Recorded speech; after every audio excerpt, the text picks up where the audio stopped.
What's up, everybody? This is DeltaTangoMike. How you doing today? I am live right now. We got a discussion going on in Discord, and we got some cool people already joining us. They can't hear me because they're talking, so I didn't want to interrupt what's happening. But there it goes. I'm in and out in Discord because we're on. We're live. It's a Monday. On Mondays, we go live with Sketchable. I'm ready. I'm ready. My head's a little cold though, so that's why I had to put my hat on. And so if it gets warm, I'll take it off. In any case, I got my cup of coffee. It's hot, so I'm gonna let it sit there for now. We're gonna be working with Sketchable. That's right. Today is Sketchable. On Wednesday, I promise that this Wednesday I am gonna go live. Hopefully. Last week I messed up and I ended up filming for 3 days straight a pitch that I did not. No one told me that I was gonna have to record. No one told me. They just said while I was there in the office, they're like, "Yeah, Dan. So here's your script. We're recording a video today." And I said, "What? I didn't even come dressed for that." So we spent the whole day of rehearsal on Wednesday. I had to learn my script and figure and look at the camera, which I did not do a good job. So on Thursday, I came dressed and we had a teleprompter and right in front of the camera, so I can look at the camera, read the words, and then say it with emotion and so on. Oh my God, last week was very, very tough. This week should be a normal 2 days in the studio week, so I will be free on Wednesday. I think I'm gonna go live 2 times. And now that RB and Motor Void we're talking about who's live on Behance, uh, then now that he mentioned that, I'm gonna go ahead and go live um, in the middle of the day. I'm gonna find the hour. I'm actually need to find the hour, and I'm gonna ask my wife because we have my granddaughter on Wednesday, so we're gonna figure out a time to go live in the middle of the day during Behance Live with Adobe Fresco. And then I go live that evening on Wednesday with Adobe Fresco again. That's right. I need to get some Adobe Fresco because I have a good drawing that I want to do. So let's do it. We got Tamika in the house, Jimmy Flame, Shara, how are you? Motor Void in the chat. I should put a question, but I'll get around to that. I don't know.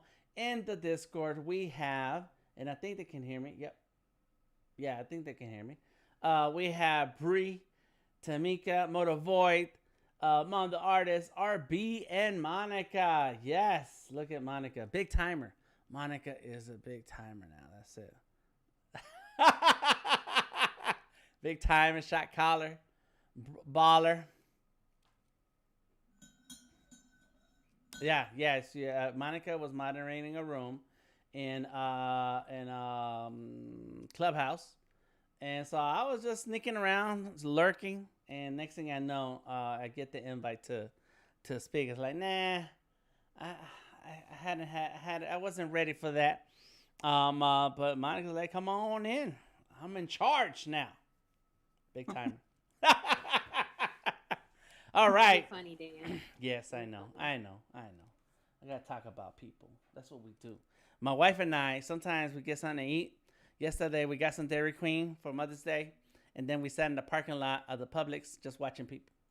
And it's kind of cool. It's like you're trying to guess what people are what kind of lives people are living, and so this is kind of similar. We talk about people, meaning talking about Monica, making up stories about being a big baller. I'm gonna go ahead and get started with my drawing. I was gonna say Tom's not here. We can talk about him. Oh, we should talk about him. We should. We should. Talk about the person who's not here always. Right. Right. See, that's the thing. Yeah, we gotta talk about the person who's not around. Mm-hmm. He's the big guy because he's not even around. So. Yeah, he busy. I, you know. I was going I to. like to mess with. I was talking about Tom. I was going to make a disclaimer today, say no NFT talk, and then he called me, so we talked for a minute. I'm like, dang, okay, well, I guess if Tom shows up, I'll let him talk about it, because he's always making moves and out there running the NFT world, so that's kind of cool. And that's how I heard about Monica being a big baller shot caller, because Tom told me. Yeah. Tom's funny. Um, We won't get into the NFT talk, but I will say that I like seeing familiar faces in there. So whenever I get to see you or Tom in a room or Golden Rose pops in too, I like to see familiar faces. So it's good to Nice. see you guys in there. Sweet. Very cool. And as the night goes on, I'm gonna I'm gonna explain about this drawing. So thank you, Monica, for that. But as the night goes on, I'm gonna work on this drawing here. I wanted to work on the alien, but I think I kind of lost the um the motivation to draw the alien. I think that joke is past. So I'm gonna work on this, and I'm gonna ask Tamika, the artist, a couple of questions. So tonight I'm working on Sketchable. I have no layers except for the new layer I just made. I have the sketch layer. I posted this guy here. I think it's kind of cool. I have a couple art styles that I want to try out in Sketchable, so that's what you're gonna see tonight. And we're gonna keep talking about people because that's what we do. But you know, these are cool people that we like. You know, we like these people, and that's why we talk about them. We don't talk about people we don't like. That's So right. there you go. So take it as a compliment, people. When you go I back, can feel the love. I can feel the there you go. love up in here now. That's right. And for all of you out there who are mothers, happy belated Happy Mother's Day. I hope you had a great time hanging out with your families. Yes. All right. So let's go ahead. Word to the mothers. Word to the mothers. I need that on a T-shirt. Word to the mother.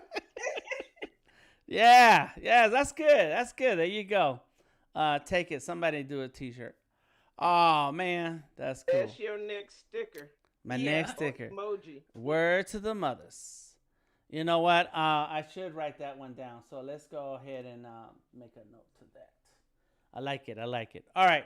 So my style today, I'm gonna do a glow in the dark neon type artwork. I've seen this artist on Instagram, and but they're a graffiti artist, and so he has a technique about how he does his graffiti. And I was like, you know what? What if I tried that with one of my characters? So that's what I'm gonna do.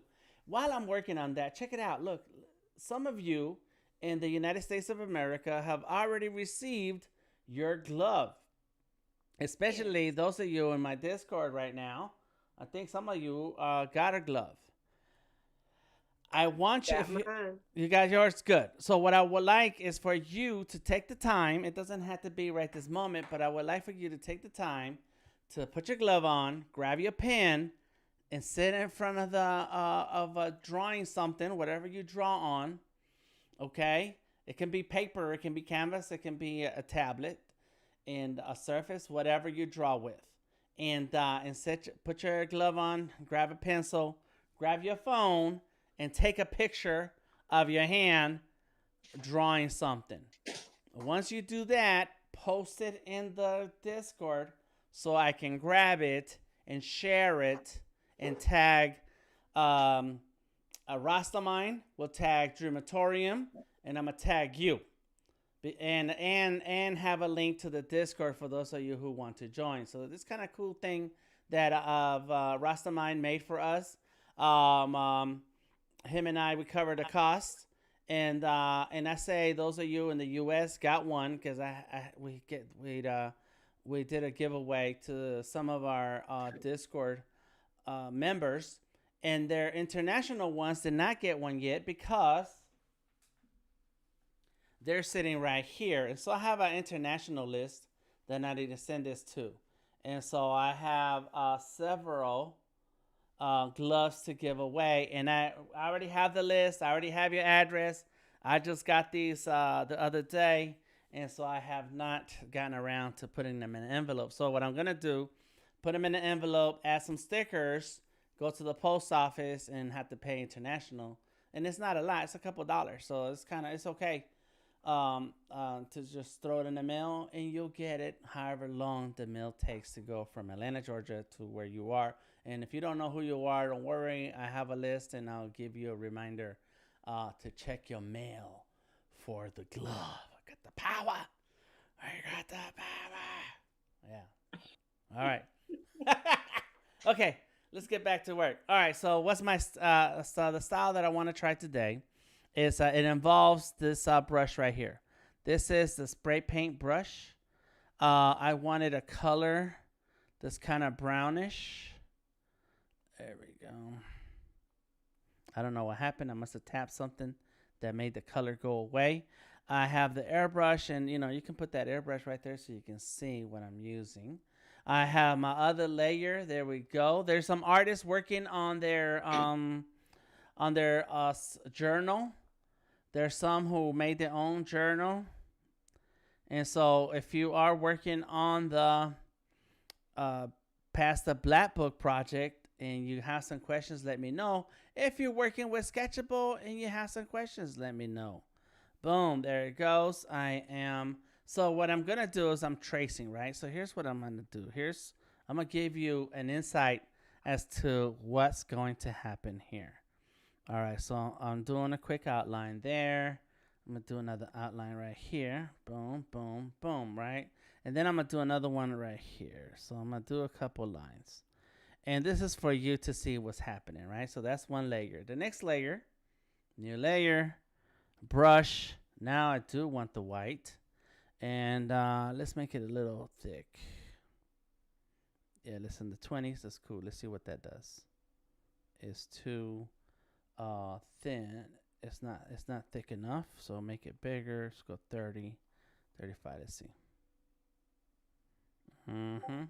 Check this out, right? So there it is. Boom. And so now I go around and trace over the line. There you go. And you're like, but Dan, that's a white line. Yes, it is. Got it. Boom. So let's do a quick line here and a quick line there. Very light. I am going to turn down the opacity to that line a little bit. Make a new layer. So now I got a ton of layers. I got the sketch layer. I got the airbrush layer. I got a brush layer. And here I'm going to do a fill layer. And there goes Rastamine sending me messages. I sent him a text today. I said, hey, man, I need that website link updated. Oh, see, so now look at that. Look at this. So it should kind of look like it's glowing. Let me try that a little bit. Turn that down. So there we go. I like the glowy look. Yeah. Yeah, it's not too bad, huh? And so I'm going to do the whole drawing like that. Like that's what I want. Just keep it simple. Keep it something cool, something different that I haven't done here. And I see this graffiti artist. I follow a ton of graffiti artists on Instagram. And so he keeps doing this. As a matter of fact, I take that back. It's a painter. So this painter, well, yeah, he paints on canvas. And so he uses a spray paint to do the like I'm doing the airbrush lines here. And then he comes in with a white paintbrush. And so all the videos are sped up so you don't see, his real process. You just see him knocking it out and it's over. And it's like, that's cool. So there it is. So I'm just going to take that idea and work on it. What happened there? What's going on there? I don't know what's going on there. Let me see that. Huh. It got filled in right there. Why did that happen? I don't know. But in any case, now that I showed you that, let's get rid of that. We don't worry about it. Let's turn that on. Boom. There it is. We got the brown. There goes the brown. There goes the airbrush. And I want different colors. So what I'm going to do is going to go like this. So, bam. People like my, people on Instagram are liking my sketchy character. On Twitter, this guy, his name is Tony. He's a good artist. And I've known him for a while. He draws with Fresco and Illustrator a lot. He's in the beta program that I'm in. And so he was leaving some cool comments on Twitter. I like that. So I said, hey, let's keep working with this guy. Let's go ahead. And so I'm just doing some quick airbrush. And let me turn that down. There we go. Boom, like that. There you go. Yes. All right. And if anybody wants to share their screen and draw, go for it. And but if you And if you want to share your screen and get on the stream, let me know. I will turn it on. I will share your screen with the world. You don't have to have your own stream. You don't have to set any of that stuff up. Just come on in into the Discord and draw with me, and boom, there it is. So I got the brown. The brown is done. Now with this drawing, I am going to keep everything in one layer. I'm not going to keep going around in different layers. However, I do want to play around with some of the colors. There you go.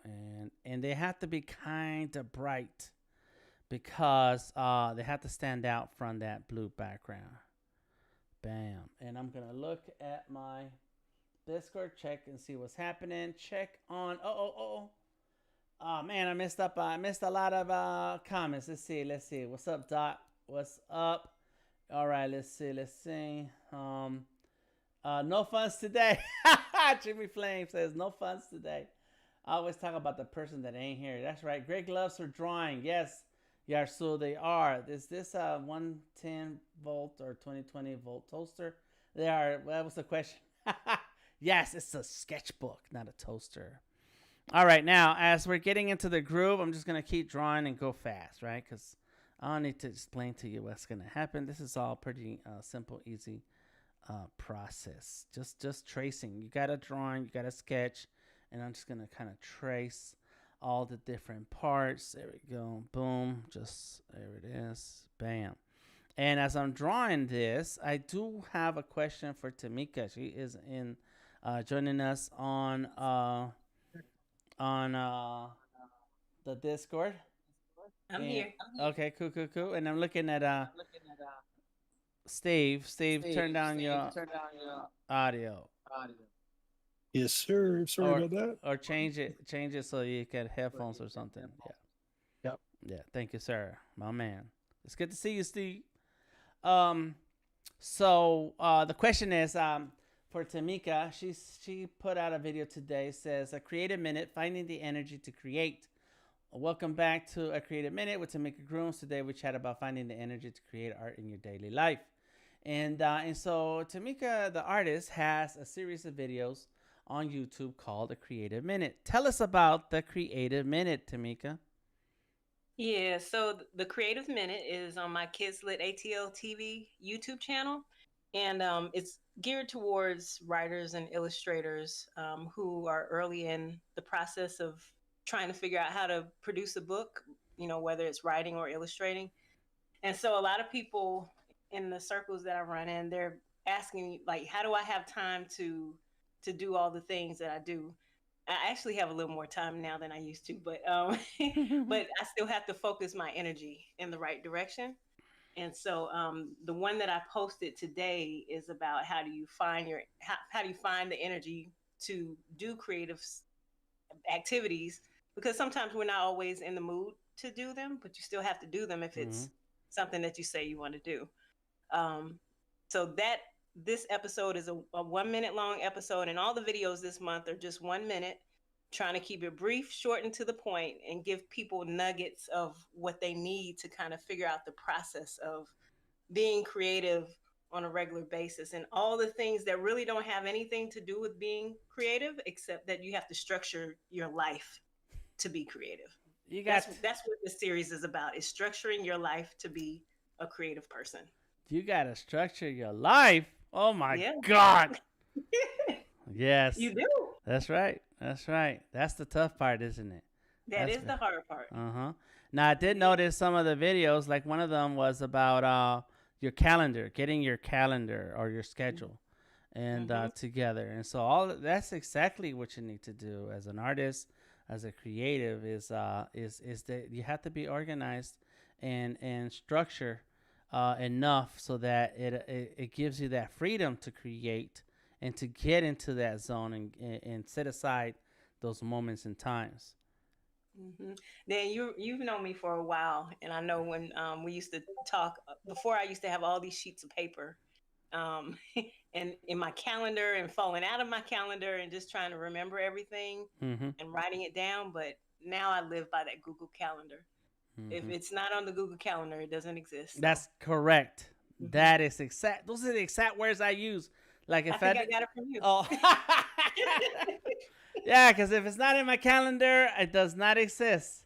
You don't talk to me about it. My wife and I, we had that for a long time. Is like we had to, if you did not put that in the calendar a week or so before, when I was looking at that date, it's gone. Especially when we had kids at home still. Oh my God! Like that's it. You know, it's you're creative. You want to do things. You want to get things done, and so you can't, number one, walk around with all that floating in your head. Right. And two, you need to set that time aside to do those things that you say you want to do.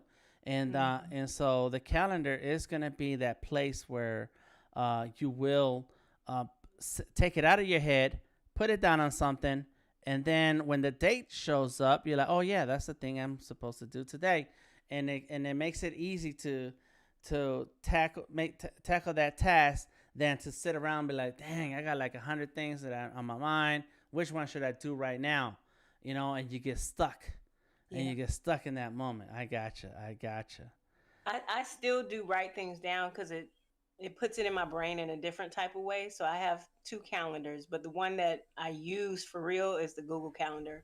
But I have a hard one with, that you open and do all the writing in. Mm-hmm. That's just so that I can remember that I wrote it down.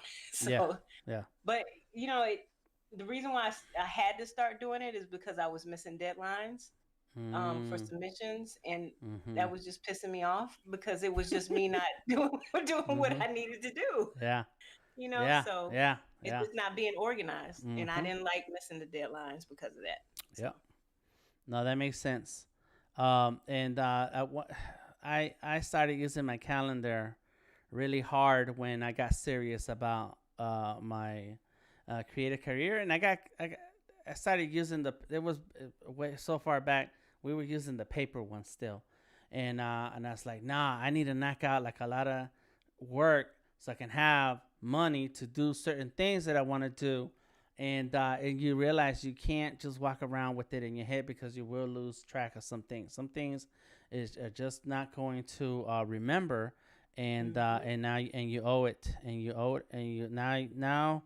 now those people know they cannot depend on you, and that sucks, man. Very good. So tell us a little bit, and still talking to Tamika the artist. We are here drawing live on Behance or wherever you're finding us. A Motor Voice said, it's great to have a look in the distant future. Yes, that's exactly.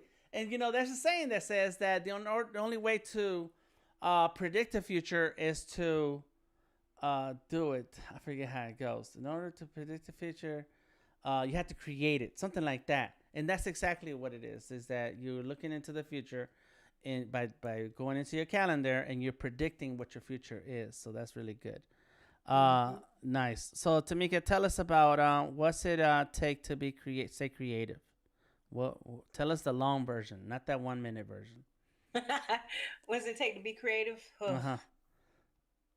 What was it? What was it? How did you title it? Let me see. Finding the energy to create. That's right. Tell us more about it. Yeah. A closed door is the first one. Especially if you have other family members or roommates or someone else that you're living with. For me, the closed door was the first thing I had to do, and just blocking off that time for myself so that I could actually create and even just have time to think. When I was a younger mother and I had young kids, it's a little harder. But, now that they don't need me as much, I can, kind of have a little more time to myself.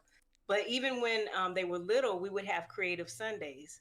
And creative Sundays meant that they got to be creative too. There was no TV. There was no other distractions. It was time for us to do whatever. And so they were creating right along with me. And that's what we called it, is creative Sunday. So if I didn't have any other time throughout the rest of the week, that was our day to create, and my time to create with them next to me. So wow.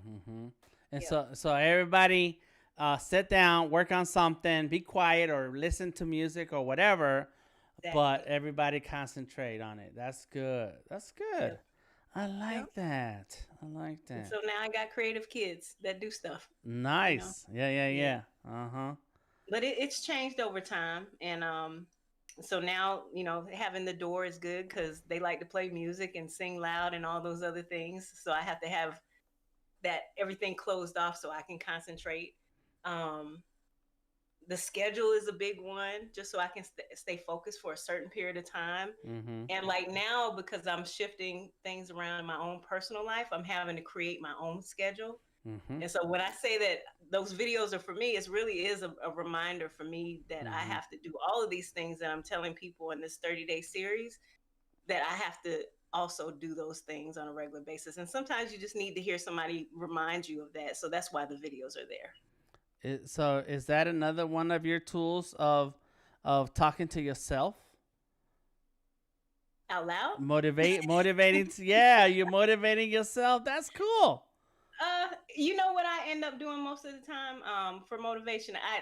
I mentioned this on one of our other talks. I have a playlist that's like a motivational playlist. It's Mhm. music, but it's certain music that has words that kind of uplift my energy and keep me motivated to work. Um, but I also listen to motivational speeches. So whatever it is that I can take in while I'm creating something art wise, Mhm. and that'll make that creative monster that's saying that I can't do this or I don't have the time to do this or whatever is blocking me at that time, it takes me out of that space by Mhm. hearing something else. So Mhm. yeah, it's not necessarily talking to myself, but it's more like putting something else in my brain that's not me turning over all the doubt and the things that are stopping me from Mhm. doing Mhm. the art. That's good. Yeah. I think that's kind of hardcore. All right, so totally off tangent. I don't know what do you call it. In any case, it's related, but it's really a dumb story. Um, Hmm. we was just watching this movie the last yesterday, and it was about different universes and different versions of ourselves. And so these kids, young people, found a portal, and it was on a mirror in the attic. And that mirror, when you go through the mirror, you're in the same room, but in a whole different universe. And so a Hmm. different version of yourself is there. And so and it's totally unrelated. It's a whole sci-fi story, I see but where you go with it. It's but related. yeah, but Hmm. but the cool thing is like you're looking at yourself in a whole nother universe, and a whole nother version of yourself, and and that's kind of like what you did with the videos. Like it's like a message to your older self, a message Yeah. to to yourself of tomorrow. It's Mhm. from the version of you who you are today. That's crazy. I didn't look at it like that, but yeah, yeah, that makes total sense. Mm-hmm. Um, Yeah, yeah, yeah. And to be, I think it's great, And to be honest, it's like, nobody looks at the sky how it is, or the small things like a flower, the details. You know, there's so much to discover without gear or whatever, and to open the mind is pretty crucial, I think. Mm-hmm. Yeah. And you are doing the right thing, like encourage someone to take a look, whatever it is, but Mm-hmm. take a look. Right. You're encouraging somebody, and at the same time encouraging yourself. That's crazy. That's cool. Very cool. I don't know if you thought about that. We just made that up, everybody. You were here. Yeah, I think Tamika has encouraged herself a lot, and I appreciate that. So yeah. I'm curious what will evolve of that, and it's great that you're going ahead. There's no place for My stopping. microphone. Oh shit. All right. We're good. We're good. No cursing. As long as you don't curse. Go ahead, Motorboy. Sorry. Mm-hmm. Go ahead, Motorboy. Keep going. No, as I just said, I'm glad that Tamika stopped and took a look herself.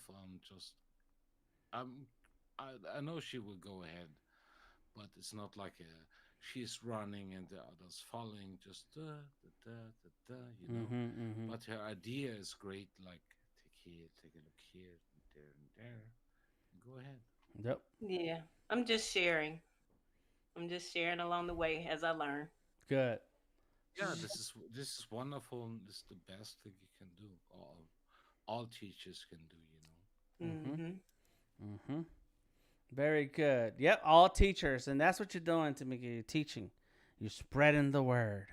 Yep. Yeah, spreading the gospel of that art life because Mm-hmm. it's tough. And and I was thinking today about the NFT stuff, and I'm not gonna get into it, but I do want to talk about the partnerships and working as a team.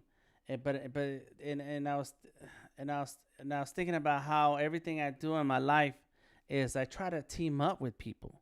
I don't try to do it by myself because uh, there's a whole lot of self motivation that goes into that, and there's nothing wrong with it. But it's like, dang, sometimes you are not motivated, you are not feeling well, you're not feeling into it, or you're not interested into that, and so you always need a second person. My wife, we was talking about that too, about what motivates you to do something versus you doing it on your own.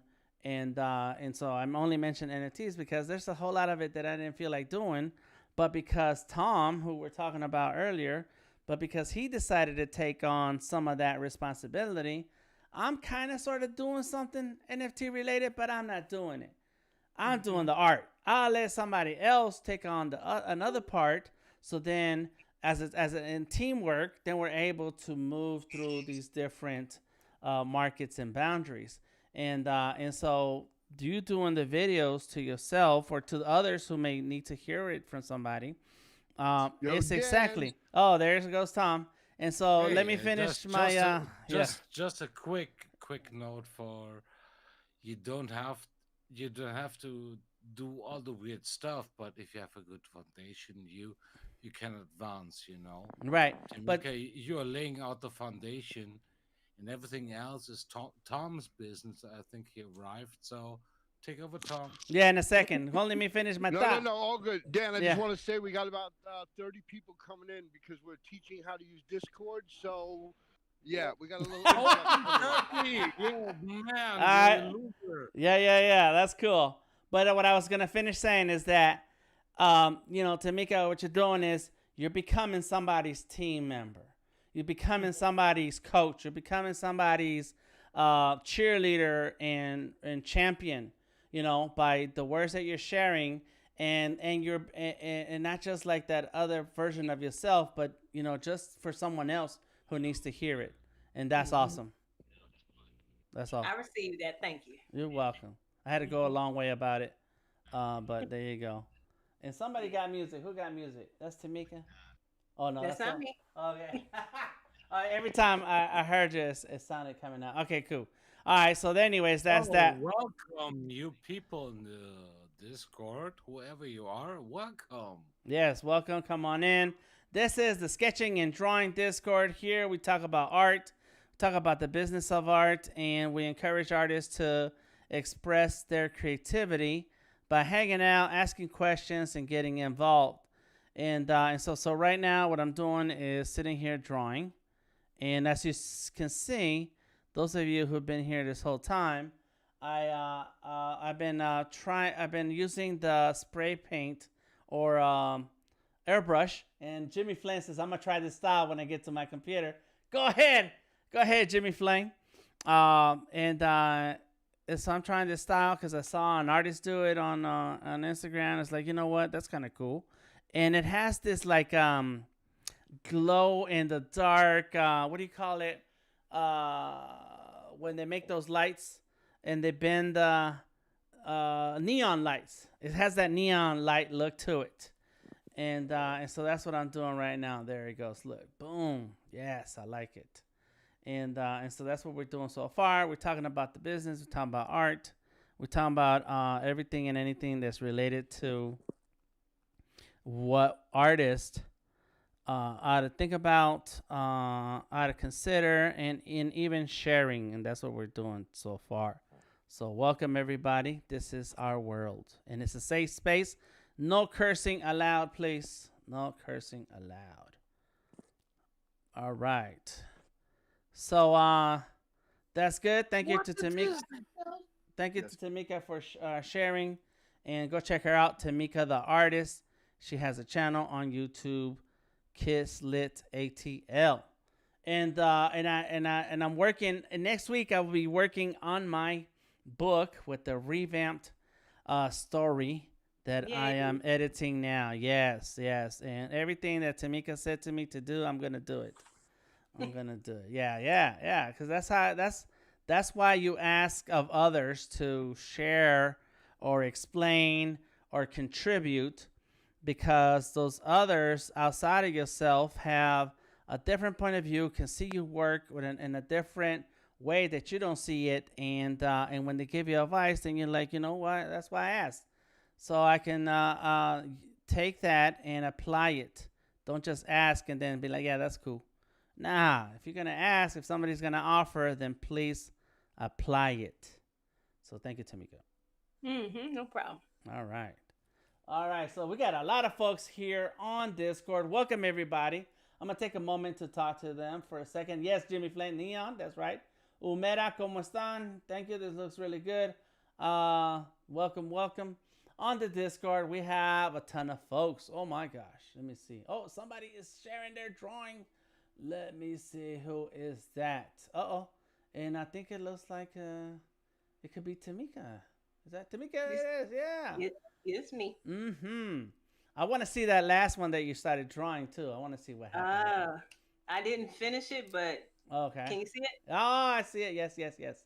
Very nice. Thank you, thank you, thank you. Mm-hmm. All right, everybody. Welcome. Tamika the artist is also drawing. I'm the one doing the blue right here. I am live on Behance, Twitter, Facebook, YouTube, and when I say Twitter, I mean Periscope, and LinkedIn. We have a lot of cool folks joining us tonight, and on Behance, and leaving comments in the chat. And then everybody who is on Discord, if you turn on your microphone, I can hear you. If you want to be heard and have something to say, you're welcome to speak. What's up, DeltaTangoMike? What up? What up? Welcome, brother. Welcome, welcome. This is the BoredApe remix. Welcome. Nice. I think I saw the some of the. I was talking to Tom today, and he was telling me about where the BoredApe drawings were hosted online. I think it was OpenSea or something like that. I saw them. I found them. I appreciate that. Yeah, we got it. We got it listed for 8.08 ETH, which ETH just reached $4,000. So if you're good at math, you go to 4,000 times 8.08, and when we sell it, you're getting a nice, awesome bounty for doing such an amazing job, dude. You were awesome. We loved your ability to just make it look so easy and seamless. Oh, appreciate that. Yes. Well, I hope somebody has that kind of ETH to go ahead and buy it. These guys are selling some things for $97 million, I think. So $69 million was the #1 bid Right. for one of the things. So there's things that go up and down in different price ranges, but I really believe your artwork is worth more than 8 ETH, man. All right.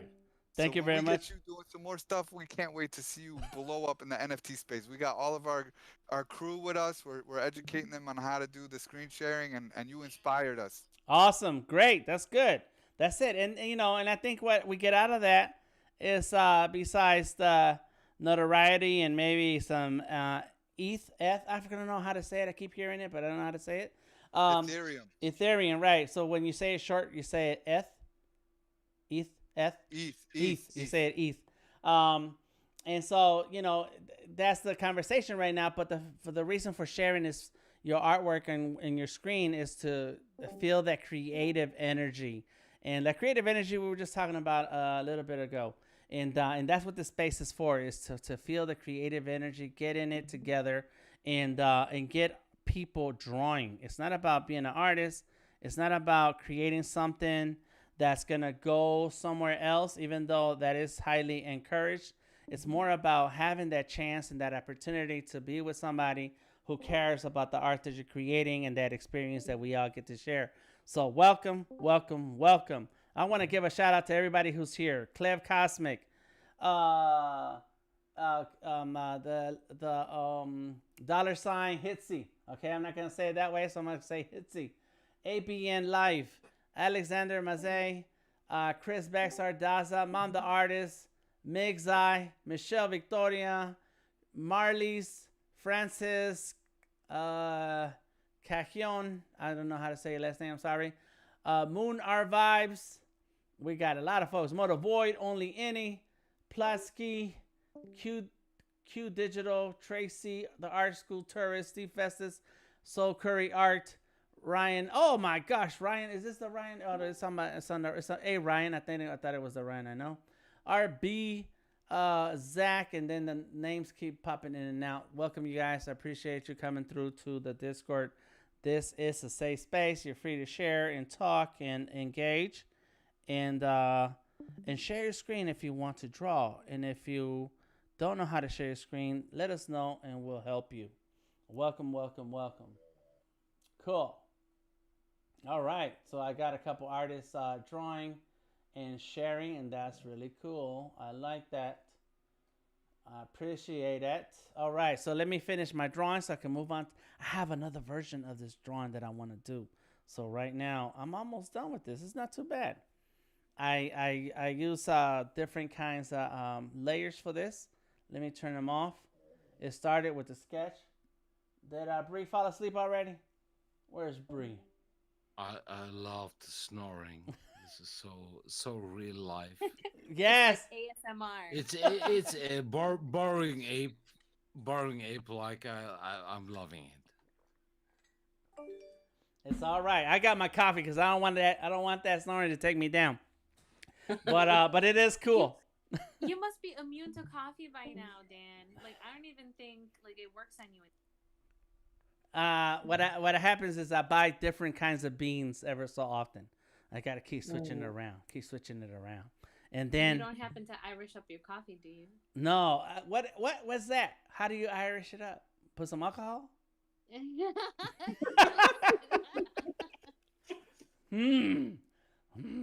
You know, I always seen those alcoholic drinks that have the coffee flavor and chocolate flavor. Like, those are not two flavors that I want together. I don't know. That's not for me. You never had a spiced wine?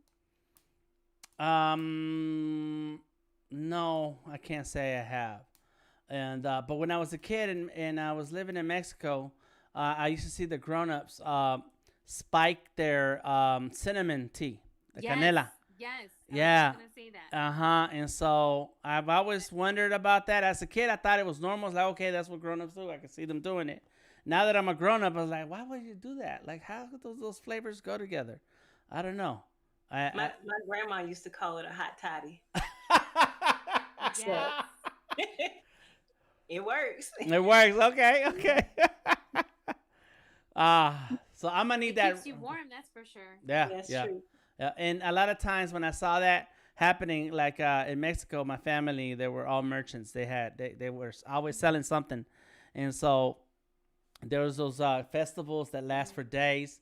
And so you're the first ones there, and it's dark outside. It's early in the morning. You're the first ones out there setting up, so it's cold. And then you're the last ones out there by the end of the night, and it's already dark, and you're putting things away. And so that's what they would drink a lot. And I get it now, because yeah, you would stay warm. But if somebody knows the recipe for that, let me know, Monica, because I can try it. I'm open to trying that. Yeah, try it out. All right, so I have a sketching layer, and I just sketched out this guy with a pencil. I have my own pencil color, own pencil. I'm not in the right layer here. My own pencil texture, and I like playing around, and I think I changed this texture because I was showing somebody something. There it is. That's the one. Boom. And so I did a quick outline of this guy. This is Sketchy, meet Sketchy. Except this is a long version of Sketchy. Sketchy is a short body, big head. And so this one, I was like, yeah, let me try it out. And I was drawing. I think I was drawing on the couch one day. And I was like, that came out cool. And so that's on one layer. On the next, so let me turn down that layer. And what I did next is I used the airbrush tool. to then do a quick outline like this. So now it looks like that, right? And that's cool looking. That's cool. But if we put a dark background and then add some highlights or some clean brush strokes around everything, and has that neon light look, and I like that. And so I'm about to finish this now, and if anybody has any questions about the Black Book project, any questions about Sketchable, please join in and hang out. Let us know what's on your mind. Folks are in and out. Welcome. Come on in. And feel free to drop some knowledge. And we got some art. Look at this. This is good. I'm going to have to put this do you guys mind if I put you on the stream? Nobody's saying anything. So I'm sure. It's cool, Dan. All right. Cool. Do it. All right, there it is. I'm about to bring you guys on the stream right now. Let's see. That's a very retro vibe. Oh, my drawing has a retro vibe? Yeah, it's almost like that neon 80s glow to it. I like it. Oh, nice. There, yeah, yes. You know, here in Atlanta, there used to be this place that did a lot of neon, and every time I drove by there, I was always thinking, you know what, I want to stop in there. I want to see what they're doing in there. And I've always been curious. I always been curious about it. And I seen the glass blowers. There was a TV show about glass blowing, and I thought that was cool too. So I wonder how they make that neon stuff. Here we go. You guys give me a minute. I'm about to fix this here. Boom. And then I'm going to put mine on top of that. Where is it? There it is. Bam. And look at this. There we go. Yeah. I was giving a class today on live streaming, and I said, you want to set up your screens before you're streaming live, not while you're streaming, because that's going to look weird, and that's exactly what I'm doing. It's like, yeah, you guys just saw me fix my stream screens and sharing. It happens, Dan. Yeah, you know. Yeah, it does. A little bit behind the scenes magic. It's all good. All right, so I'm almost done with this piece. Once I get finished with this piece, I want to work on the alien. That's what I want to do. Work on my alien, because I'm not finished with ET. And but I wanted to try something new and different for this first part, and I knew it was not going to take a long time to do this. There we go. Boom. Bam. Just like that. And I'm using Sketchable. And what I like about Sketchable is that I know all the tools. I know everything. And even the things that I forgot, I still know them. And so the fact that you can use the same brushes that we all have, but come up with different kinds of art styles, then is really what attracts me here. And if any of you are working on your Black Book project or want to talk about it, let me know. I am sending only a journal with the page for those of you who are participating. And if you want, you can make your own journal, and you don't have to wait for your turn. We had to change that because some of the journals, the first set of journal was getting very, very heavy in terms of file size. It's crazy insane. All right, so those of you who are hanging out, talk to us. Let me check on some of the comments. And if Monica's around, I want to ask her a couple questions. Oh, yeah, Jimmy Flame says, Bailey's Irish Cream. Yes. What's up, Steve? Thanks, Dan. Super cool vibe. Glow with the flow. Glow with the flow, yes. I like that. I don't like these legs, so let's do that again. And now let me see who is here. Yes. So Monica, if you have a moment, can you tell us about your NFT sales? Are you rich? I think you sold several now, right? Several pieces. And if you don't want to talk about it or can't, it's all good. It's all good. There it goes. There it goes. And maybe I should do one side the I light. was watching a video yesterday about Gary V talking about NFTs. Oh yeah, what he talking about? It was just a little short clip about how he would, he thought it was going to be the next big thing, but that it would go through its ups and downs, just like everything else on the internet. But he said he definitely thought it was going to be a thing. Oh, okay, so he said he thought it was going to be a thing, so it's obviously to him it's not a thing that's going to sustain. I might be misquoting him a bit, but Okay. Well, at least that's what you got out of it, huh? What he said. Yeah. Well, I made a prediction of what he was going to do in the NFT space, and I was wrong. 2 weeks ago, I was in a podcast. I was a guest in a podcast with this guy who is a Golden Gloves boxer champ, and he has a podcast in Australia. And so he invited me to be in the podcast, and I said sure, because I have no idea what he's going to ask me, since we're not even in the same space of creativity. And so he asked me artist questions, and then the NFT thing came up, and we started talking about what could Gary V do, and so he asked me what's my prediction on it, and I said that Gary V was going to turn his content into NFTs and sell that content. He did say that. And so, but instead, what he did was draw a bunch of doodles, and then and which are.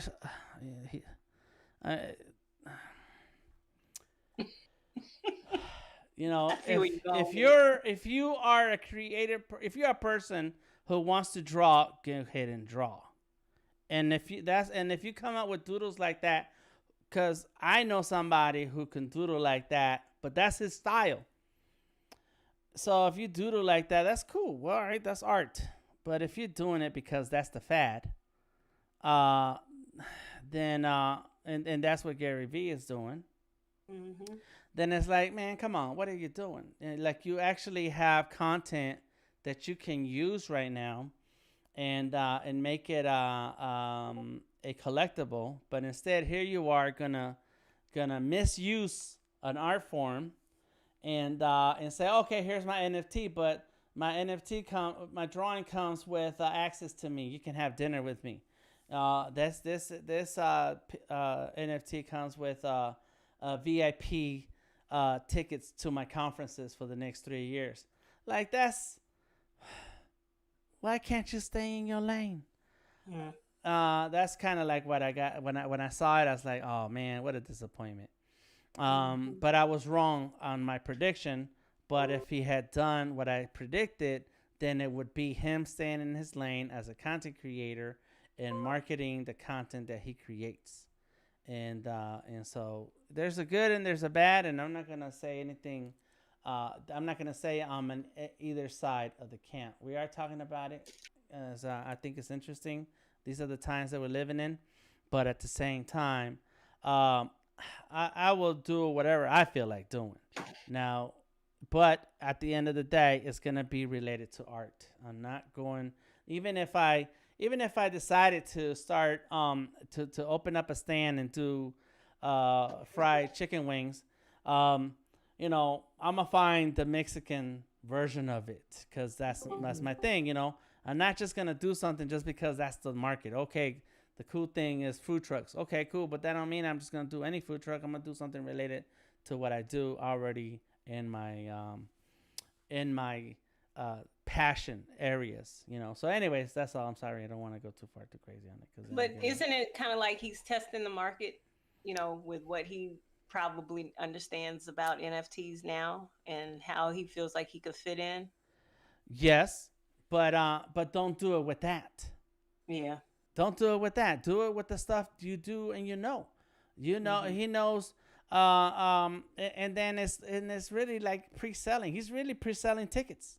That's what he's doing. Number one. Number two, don't produce something that is not even your thing. He's not known as a doodler. I've followed his career for the last 10 years. I have not seen him post any drawings. He has done a drawing or two as an example of a whiteboard session when he's sharing something, but it's not a pretty looking drawing, because that's not the point. The point was to visualize the example. So that's not his thing. So don't do that. Don't do that. The NBA in the early days, the NFTs did a NFT. They minted a Michael Jordan moment where he did a layup or a slam dunk or something, and the NBA sold that. And it's like, well, that's what you do, because that's the content that you own. What they didn't do was do a drawing of a doodle of Michael Jordan and then try to mint that. And that's the part where I see Gary Vee is like, come on, man, you're tripping. He could have done some shoes, because he's done shoes, produced shoes with I forget the brand, the 5-stripe brand, K-Swiss. So he has shoes. He could have minted. He could have done some shoe artwork, some shoe designs. He could have done hired a bunch of artists to create a ton of art that he could have co-ownership with those artists related to his shoes that gets minted. There's so many ways, and I think that the imagination is not there, and that's the part that I'm not happy with. But yes, test the waters, see what it's like, but do it with your content. Do it with the stuff that you already have. Take your top 5 best quotes that were caught on video, mint that, and let somebody own that. That would have been my answer if he had asked me. If he had asked me, that's what I told him. I would have been like, "What's up, Gary? Don't do that, man. Don't do that. That's ugly. Your screen's blocking everybody's art. Oh, I'm sorry. What happened? How is this blocking everybody's art? Let me see. Oh, something is up. Let me move that over. Yeah, it's blocking old boy's art over there because of the way it looks. Sorry. Jimmy Flame, thank you. Motor Voice says, well, sold is sold. It is sold. Which also means, sell out. And that's something that we're trying to avoid all the time as artists. It's like you want to draw to get paid. You want to get paid for your drawings. You don't want to ever feel that in order to get paid, you have to draw the things that are not part of who you are. You already have to do that in life. I've been a landscaper, cook, fry cook, prep cook, dishwasher. I worked at Taco Bell. I worked for the steel company. I was in the Marine Corps. I've done a ton of stuff, right? I worked for Sunny Delight, USA Today. I've done a lot of things in my life for a dollar amount per hour. Those are the things where we sell our time, or if you're young enough, you sell your strength. Energy, correct, and strength, right? That's what your currency is at that time if you're unskilled. And there's nothing wrong with that because we need the financial support to support our lives. And those of us that have families to support our families. But when you get into this passion thing and you find a lane, and you should find that lane where you can do the thing you're passionate about and get paid to do it, boom, now you just have to elevate your game to get paid what you want to get paid. And what you want to avoid, is doing things that you're not passionate about, doing creative things that you're not passionate about, because then that's where that sellout moment comes into play. And there's this a sense in where you should test and see, well, maybe people will like my animation. Maybe somebody will like what I do about this or what I do about that. Okay, fine. Test it out. But there's many, and this is where the mental health thing comes into play. there are many professional artists who have mental fatigue because they're drawing and creating and they're like Xerox machines. They're just machines Mm-hmm. cranking Hired out hand. hired hands, correct, cranking out art. And it's like, man, that's not why you came here. This is not why you learned to draw. You know, you learned to draw or you got better with your drawing, so you leveled up so that you can behance chat screen. Oh, did I what? Oh, I'm sorry. Oh, I know what I did wrong. I'm sorry. Ah, I did it wrong. I'm sorry. I see what Jimmy Flame is saying. All right, let me turn that off because it didn't work the way I thought it was. Um, so yeah, that's not why we level up our game. That's not why we level up our portfolio so that we can be stuck doing a job, even though it's drawing or creative. We're stuck doing a job that we don't feel the the inside energy flowing automatically, and which is exactly the same as any other job out there. You know, maybe you'll do like landscaping. I know the guy who comes through our lawn. He likes it because he is always talking about something new when it comes to landscaping technology and the plants. Great. He likes that. I don't want to do that. So if I was landscaping every day, I would be upset and unhappy with my job. And so if that's happening to you creatively, then you need to and you're doing it because of the money. They call that the golden handcuffs, where you get paid enough to do the job to live the life you want to live, but you really don't like the job, so you really don't want to leave because then you won't have that income, and so you're kind of stuck and you're suffering, and you don't get that creative energy flow the way it's meant to be for you to be happy with this creative process, which is what brought you into it in the first place. That's where the selling out part comes into play, and it's an internal thing, and so that's what I feel about some of the stuff that I see out there. Sorry, guys, don't get me going. All right, let me fix this screen because I don't know what I was doing. I think I did this wrong. I did display, and I need to do window. Oh, there it is. Window capture. From the window.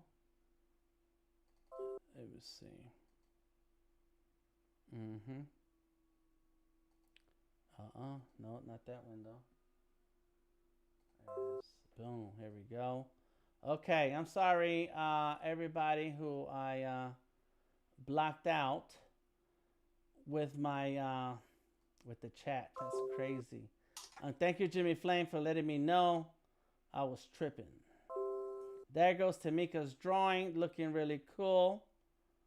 Boom, boom, boom. And I need, that's window capture. Oh, okay, so I did have it in here.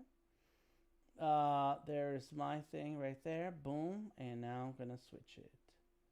There you go. Put it up here. Bam. So there goes my drawing. And then there goes Tamika's right here. She's been really cool, going along with the things that I say and adding adding a little bit to it. Boom. And there goes my drawing. There it is. So there's my drawing for right now. I'm done with this guy. His name is Sketchy. We're going to keep on moving with the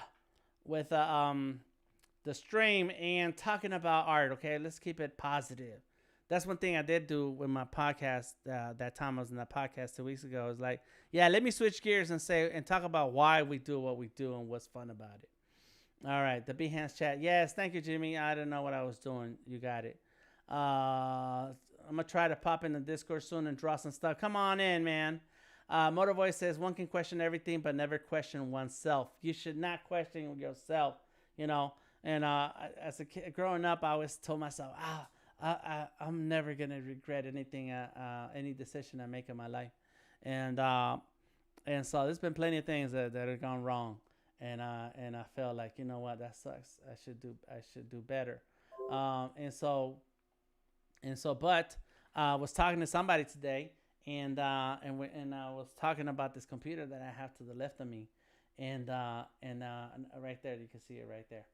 And I was telling them the story of how I got it and how I turned down Surface Studio, and the option was I can either get a Surface Studio or this Lenovo here, and I chose the Lenovo after I did some quick research online, and I kind of find out it's not such a great machine compared to the Surface Studio, and I could have had a Surface Studio, so I regret that, So, anyways, but I'm not. But that's about it, At the end of the day, don't question yourself. Be yourself. Be who you want to be, who you ought to be. Jimmy Flame says, preach.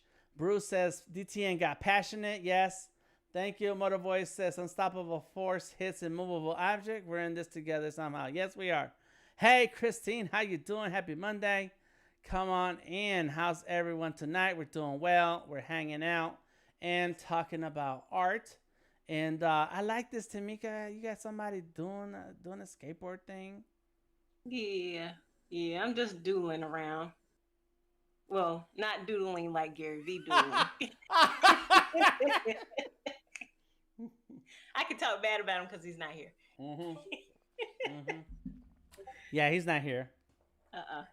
But that's cool. Seeing you create. You do a lot of action with your drawings, which is what I like. Looking at the drawing from last week, and you had that person flying like this. That was cool. It's like when I see your drawings, there's something happening. It's never. And sometimes I feel like mine is boring. Like, look at this. There's a guy standing there. Like, that's it. Like, what's cool about that? But when I see your drawings, like, there's stuff happening. I like that. I think I have an inner animator, but I don't know how to animate at all. So I just try to make things look like they're moving, even though they're still. Yeah. No, and the art looks better when there's when they're dynamic poses versus when it's just a flat thing. That's cool. That's always cool. All right, let me go ahead and switch gears on my drawing. Oh, this is all my sketchy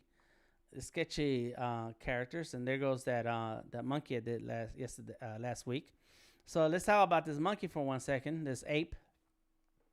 It's called BoredApe of the something Yacht Club, and it's available for sale online now. So Tom LaRock and the original owner, a buyer of the monkey, and I think it's still in here. I think I might have deleted it. And they have minted my version of this ape, and it's available for sale. Here's the original right there, and it's available for sale only for the short sum of $32,000. So I urge you, if you have that kind of Ethereum, go buy it. Enjoy yourself. Yeah. Don't buy another car.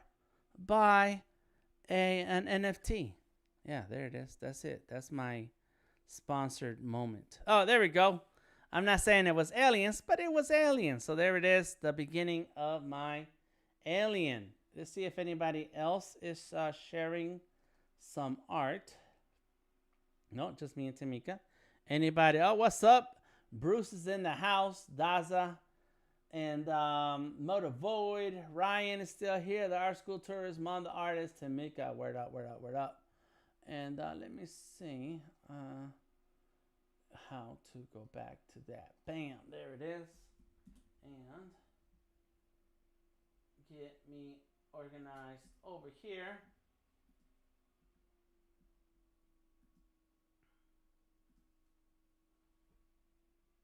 Boom, boom, boom. Got it. Okay, cool.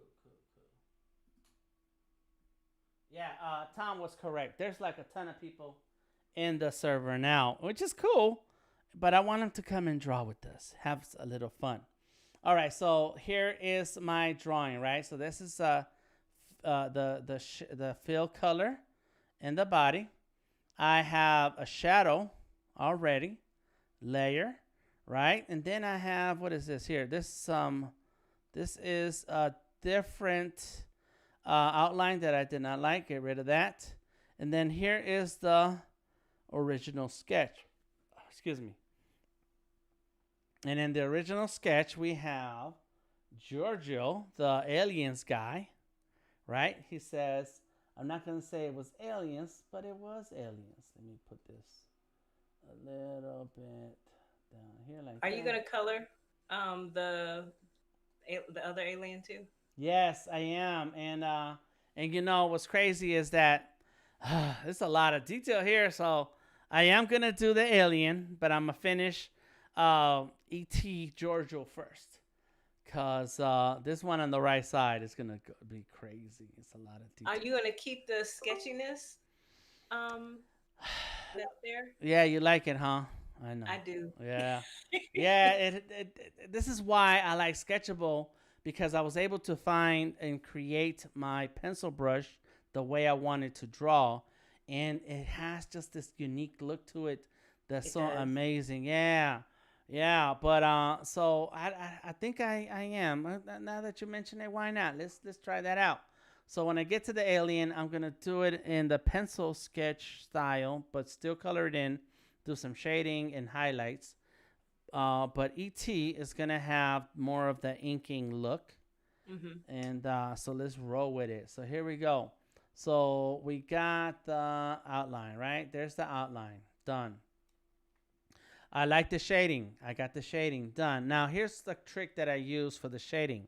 I just blocked in with black any parts that I wanted shaded, and then I turn down the opacity to a level where it looks like shading. However, I made a copy of this shading layer, and then I filled in the rest so that now I have a full inside color to work with. At this moment, I'm going to go ahead and clean up some of these lines here. There we go. Let's fix this. And the way I finished shading all of this is I started to use the lasso tool. The lasso tool to me is very helpful for my art style, especially. But even if you are into blending colors like Tamika is, you can still use the lasso tool, because you can block out areas that you want to blend in and versus the areas that you don't want to blend in.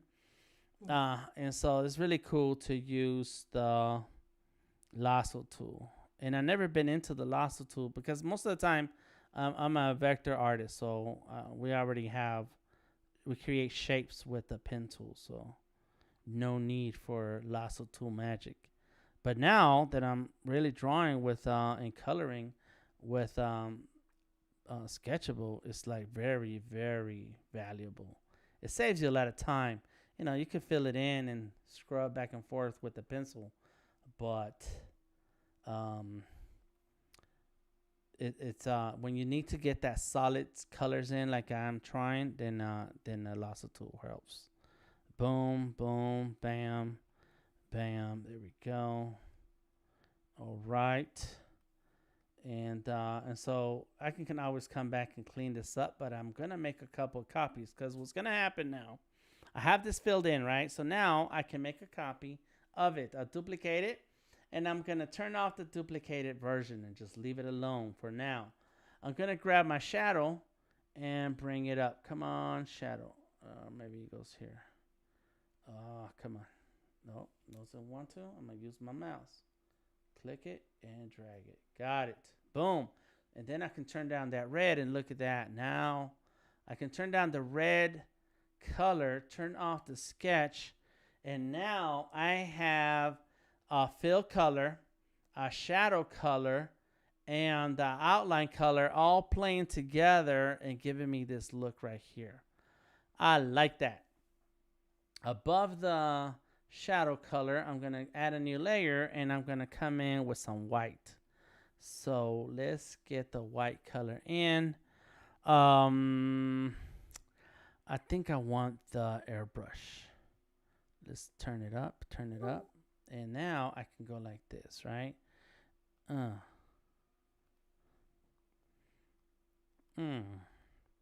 Brand new flavor in your ear. Dun,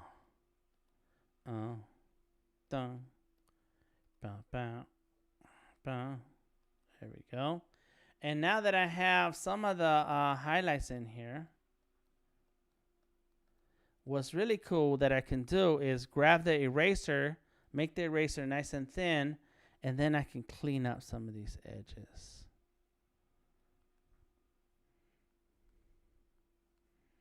And so it's a combination of, there we go, so we can have some wrinkles on here, on the neck. It's a combination of highlights and shadows.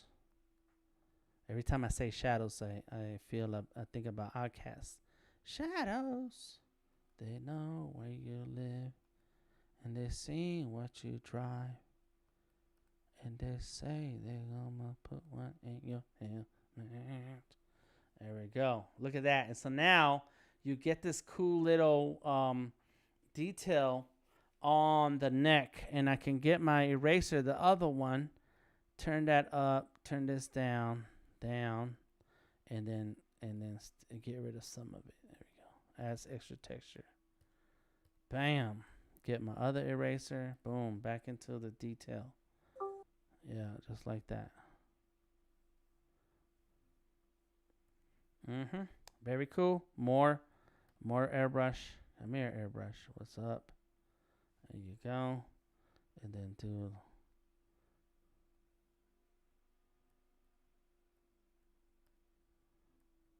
And I was doing looking up some images on ET. That dude was ugly. I don't even know how people got so excited about ET. Alf at least had hair, and he had the weird snout, and he was kind of witty. But ET was like, what the? ET was ugly. It makes you wonder where they get these ideas for their characters from. Yeah. Like all of them. Yeah. I was like, what is going on here? Why did we think that was cool? And people had dolls, ET dolls, back in the day. It was nuts. So there we go. Boom, boom, boom. And so by doing this, I'm adding some of the highlights that I'm looking for. And using the airbrush. I'm not this kind of artist. I'm sure there's like a whole another way of doing this that's better. But this is what I'm doing. I'm just gonna make it like this.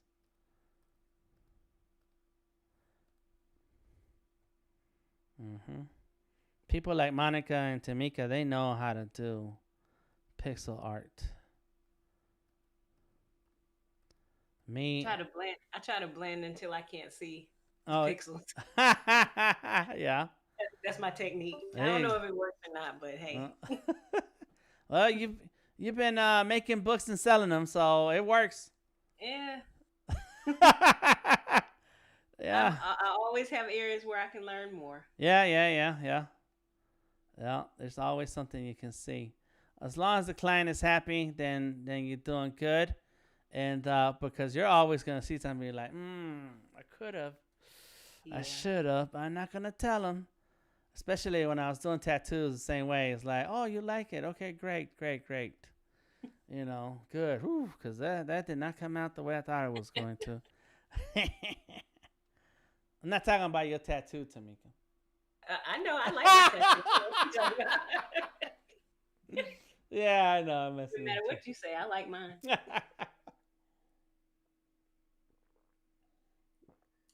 It's time to add to the other side, so it looks like you got armor. Like you're walking around with. I just want to go down the whole arm. Oh, yeah. Yeah. And I there's actually a part of it that you did that has it almost looks like wavy wood grain.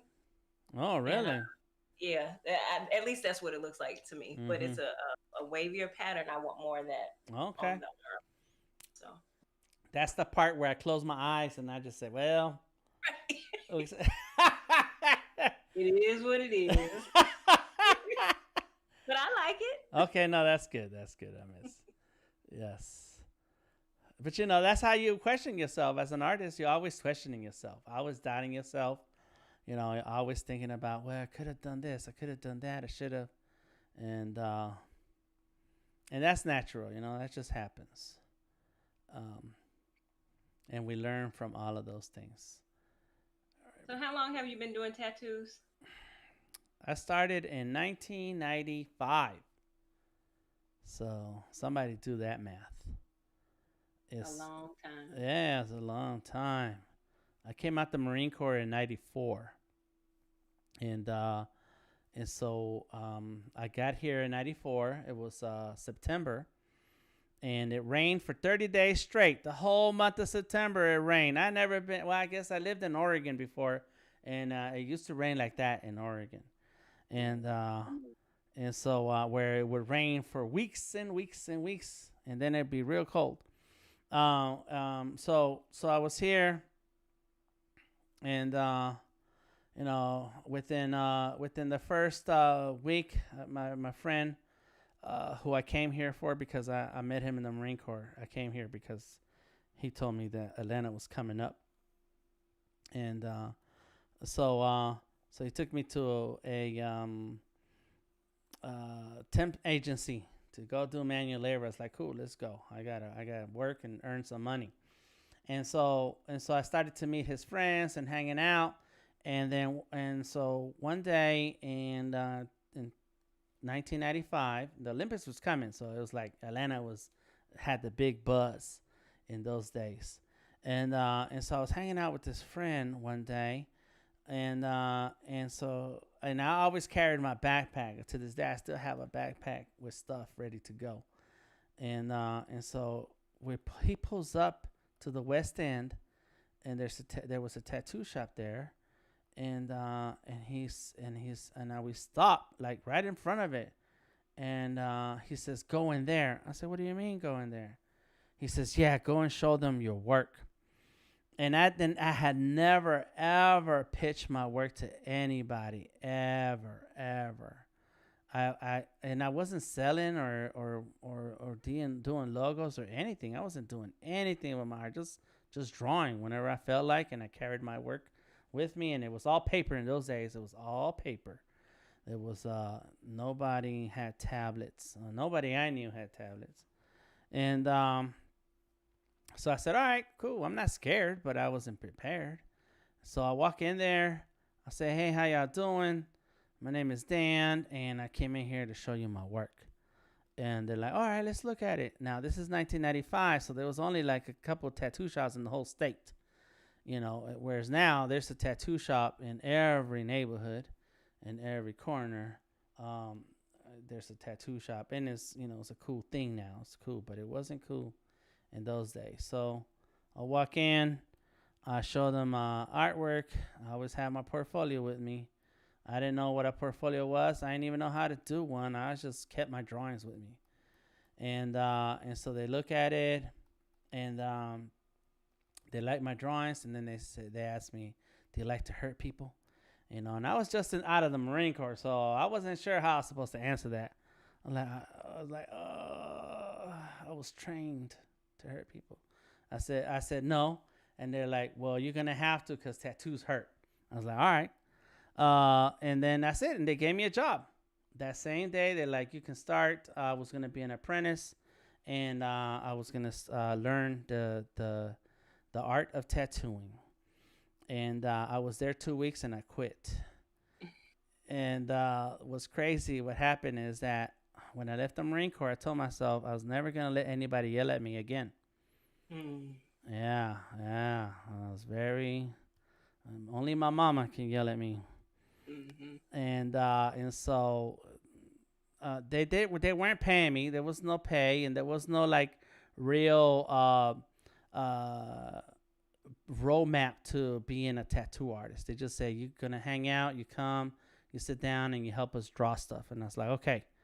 And that was enough for me. I didn't know nothing, and I was gonna roll with that. But they didn't say, we're counting on you, or that this is a program. You're gonna last this long to do something, and then we'll see you. Nothing. There was nothing. So I ain't think nothing of it. And so some days I was tired, and I didn't come in. So I think it was like 1 week where I didn't come in for 2 different days. And so next time I showed up, the owner wants to yell at me. and tell me that they're trying to count on me, that if I'm not gonna come to let them know and blah blah blah. I'm like, but you don't pay me. When I'm here, I do stuff for free, but it's not like you need me to run your business because you're not paying me. So I wasn't thinking. I was a kid. I didn't think nothing. And of course, I didn't know what I was doing. So it just, she started yelling at me, and I said, you know what? I'm out of here. I grabbed my bag and I left.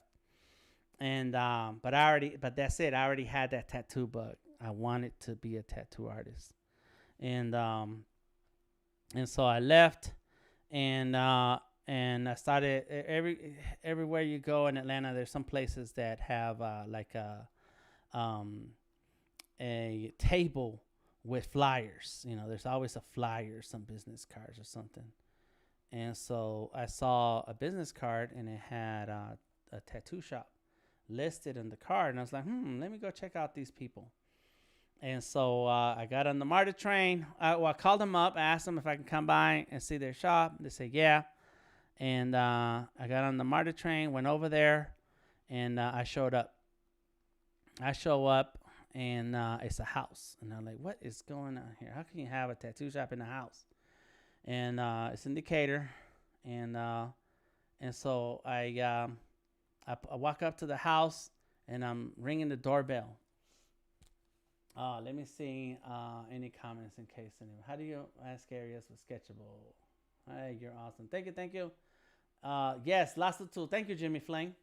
All right, so as I'm knocking on the door, on the side of the house comes this guy, tall biker guy, and so he's like over here, and I'm like, all right, and so I wasn't afraid of nothing in those days, and so I said, all right, I'll walk with this guy to the back on the side of his house. Tall black guy, long hair. He brushed it straight to the back. Biker, black boots, black jeans, black T-shirt. That was his uniform every day. And so I'm walking with him. Go walk down the driveway, and then there's a side door to his house. He opens the door. He walks in and goes to the basement. And I was like, should I follow him into the basement? What do I do here?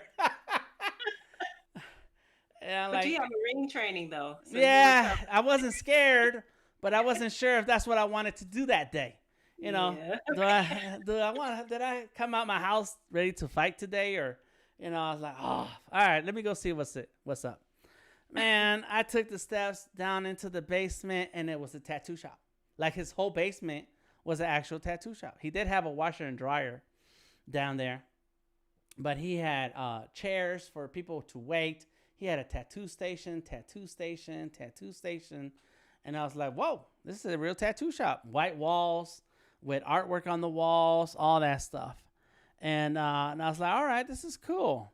And so we started talking, and he liked my vibe. I thought he was a cool dude, and so I don't know if I asked him to teach me or not, but the next time I came back, I brought him a logo. I said, this is what your logo should be. He liked it. He started using it in his business cards. This is 1995. And no illustrator, no nothing, just paper and pencil and markers. And then and that's where I met Lord Yada, my brother-in-law. He's my brother-in-law to this day now. And he was working there as a tattoo artist. And they were both running that shop in the basement. And so me and Lord Yada started hanging out. And I started hanging out there. I was the second week after I gave the owner his logo. He did a tattoo on me. That was my first tattoo. 1 week later, I got my second tattoo. And after that, I had a sketchbook full of the tattoos that I was going to get with the body part where they were going to go. I mapped it out. And I'm not sure how he said he was going to teach me or whatever, if I was going to be an apprentice. I don't remember the exact words, but I knew that was it. And so I was there. I was an apprentice for a year. And then I started doing those tattoos on people who I brought so that I can learn. And he started teaching me stuff and telling me things about tattoos. We started traveling the country and doing tattoos because he was in a real motorcycle club, and this motorcycle club has chapters all over the country. And so so you go to different events in different parts of the country, different states, and we were the official tattoo artists for that motorcycle club. And so we were, from the moment we got to where we're to the place till it's time to go, we were doing tattoos day and night, day and night. And I was young in those days. I can go on without sleep for days. And then but as we started making more money, his behavior kind of changed. And before you know it, a year later or two, 97, so 2 years later, I got a friend of mine loaned me the money to open my own tattoo shop, and I brought everybody with me from that tattoo shop. I brought them all with me. We all quit at different times, but we quit. And that's when we opened Vantage Point, which was my tattoo shop, and in the West End area in Atlanta. That's where I got my first tattoo at. You got your tattoo from us? My first tattoo. Yep. And who did that tattoo? Was it Lord Yada? Lord Yada did your tattoo? Did. Dang. That was a long time ago. So you came to the house in the West End? No. To the Vantage Point Studios on Ponce. Okay. Right? Yep. Wasn't that Yep. the location? Yep. Yeah. Yep. Next to the club. Then you went clubbing? Did you go Nope. clubbing? We were next to the club. We had good time parties out there. We did. Dan, What? can I ask you something about tattooing? Yeah. Do you remember all the tattoos you've done? Do you tend to remember them? No, and I don't remember You- the people. What I remember, well, I remember the tattoo when I see it. Oh, you know it's your work. Mm-hmm. Yeah. Yeah. And I remember what state I was in. Was I happy? Was I Mm. sad? Was it easy? Was it hard? You know, I can tell by looking at it. Yeah. But that's it. Okay. Yeah. Because my friend's dad was a jewelry engraver for a manufacturing company. Like they made lockets and stuff like that. Mm-hmm. And he took one look at a locket my mom had. He said, "That's my work." He said, "I engraved that piece of jewelry." Mm-hmm. You know, Mm-hmm. he knew it right off the Yeah. bat. Yep. Yeah. So I remember the tattoos more than I remember the people. Not the people, not so much. And you know, and I was a different person in those days, so there's a whole lot I don't remember. But the designs, you know, and I didn't tell you about how we left the tattoo shop that I trained at, but it was not a happy departure. And when I left, I had to leave behind a lot of artwork that was on the walls that I created, you know. But I did not care because I was leaving, you know. But it hurt me to see my artwork on the wall and leave. We got into a big argument. It blew up, and I said, "You know what? I'm out of here again. 'Cause I'm not gonna let nobody scream at me." But by then, I'd already had my friend give me some money. He loaned me the money, and then my birthday was not too long after that, and he said, "Happy birthday." And I said, "Oh, man, thank you." He was forgiving the loan. And I said, "Can I have $5,000 more because I'm short? I need to finish the shop." And so I already had the money set for the opening the new shop, and when this relationship with the old shop blew up, and so I was not scared. I was ready to go. I was like, forget it.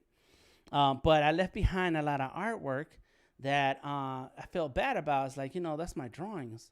But as I was having those thoughts when I was leaving, I thought to myself, and I was 97, so I was 25 years old. I said to myself, you know what? You know, I got more drawings in me. I still have more drawings in me. So I'm cool. I'm going to have to let that go. And then what happened is that as time went on, I kept meeting people who got tattoos of my artwork on them that was done at that shop that I left.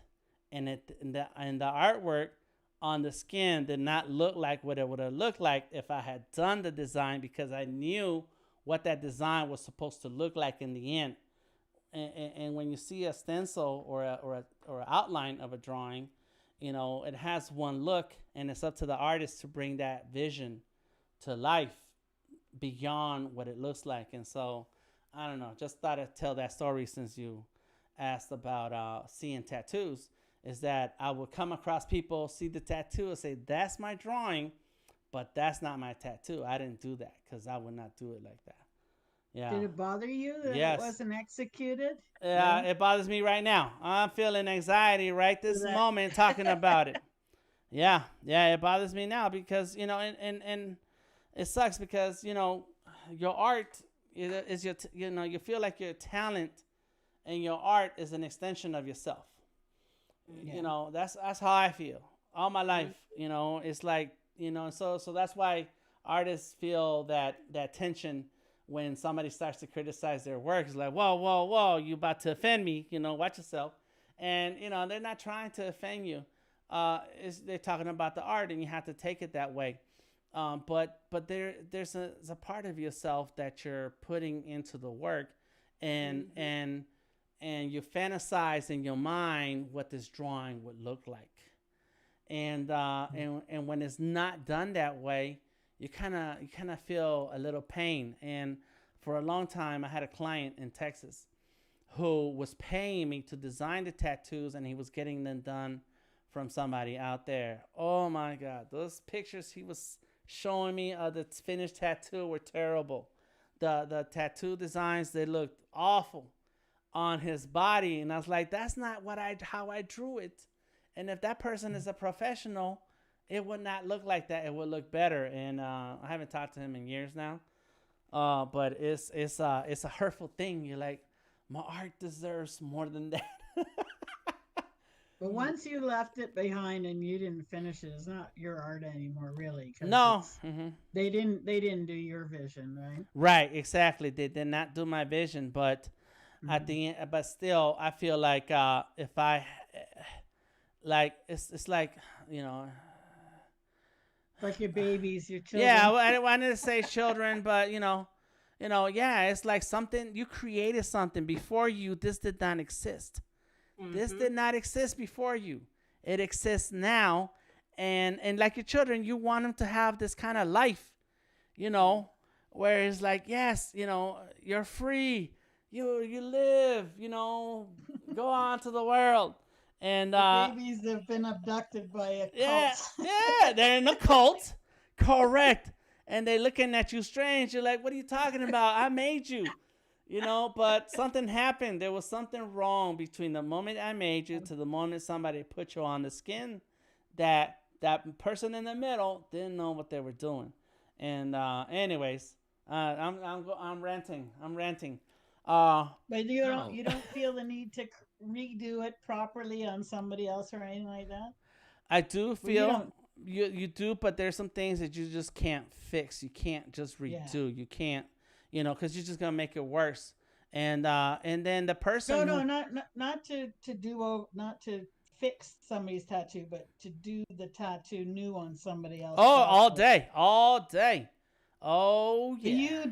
You don't tattoo anymore, right? Or I'm not tattooing right now, and it depends on the times, especially because of the life we're living right now. I'm not interested in going through all that, though. I don't count it out because I charge what I charge, and the people pay me what I charge, and that's the job that I like doing. I still enjoy it. There's something about seeing your drawing on somebody's body, and then being happy about it, and you're like, oh snap, that worked out. The way this pen draws on the screen is different than a pencil draws on paper, than a brush on canvas, and the needle on the skin. There's this this but whole thing. You're not free in this moment because there's a skin in the client. You're not free. Artist relation to a canvas, okay, and display wherever you want, but the skin is different. Yeah, it is This different. is not the same. You can be professional whatever you want, but uh this uh this is really a different thing. Yeah, yeah, it's right because you still, there are rules. You want the person happy. They want what they want, but and you could easily mess it up, and that's the part of the joy of seeing a finished work that you're happy about. It's like because it could go wrong many ways, and there's no eraser. You know, you Yeah. can try to fix it, you can try to Yes. adjust, but you can't erase that. It's there. That's why you tell people to breathe and stop moving. That's why you tell people to that they have to sit still. Because you want to have the opportunity to do this to the best of your ability, and not have to sit there and look at what you just did, and you're like, dang, and the inside, and it's happened. That's why I know. And the inside, you're dying. You're like, that's not what I wanted. That's not how it's supposed to go. And this person's gonna be mad.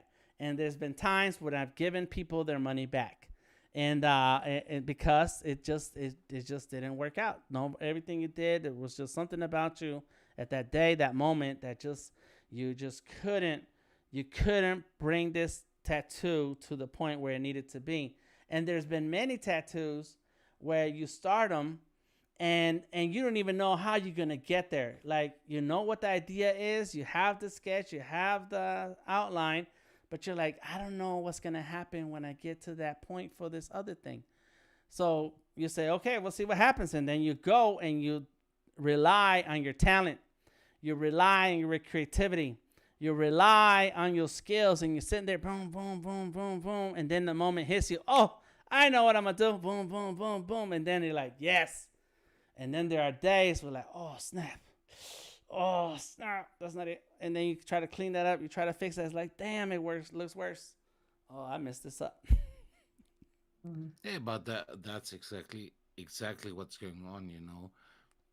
Tattooing the skin is something different to Sketchable or Illustrator, Yeah. whatever. But Mm-hmm. too many people are intimidated about failing, and failing in Illustrator or Photoshop is a different thing than on the skin.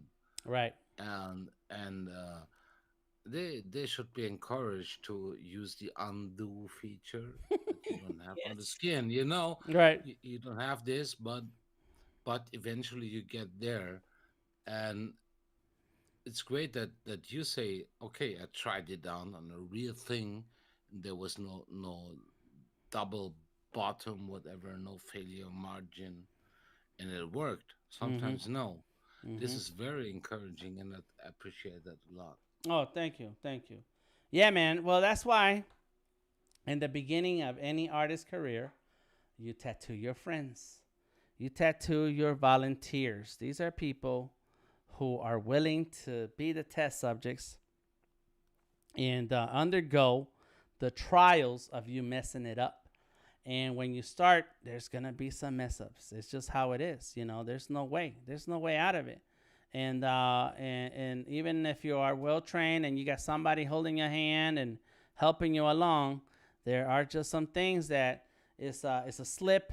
It's a nervousness. It's a something that you have to get over. But and then once you get over it, oh my god, like you start creating and drawing on people, and you're like in this whole nother place that it's a final frontier. I used to say this a lot. It's the final frontier. Is no one can take your place either as a tattoo artist or as a person who's getting tattooed. Like no one can take your place. It's like going to the bathroom. No one can take your place. It's you. You have to go. Not no one else. Is and so Oh, uh really bad. or get a bath. There you go. Keeping it PG, yeah, or take a Oh, bath. I'm not muted. Uh, No, but in the end, it's like there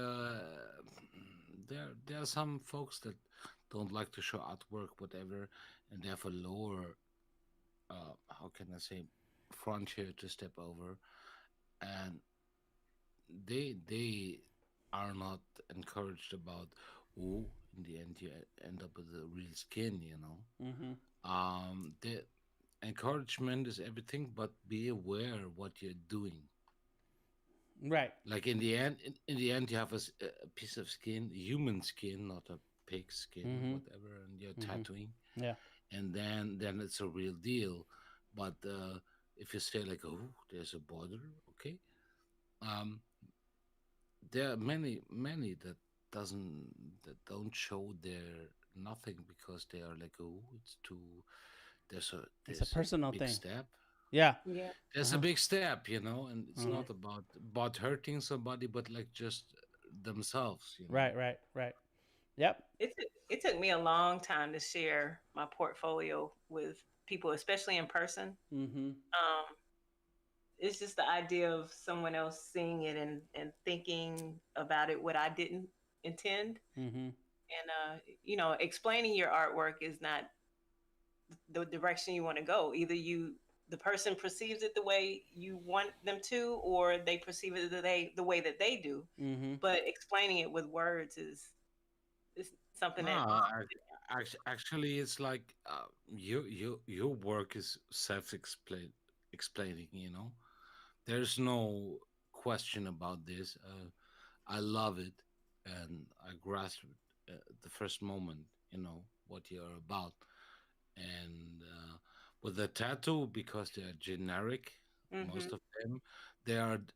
This is not personal. The skin is personal, but the artwork, no.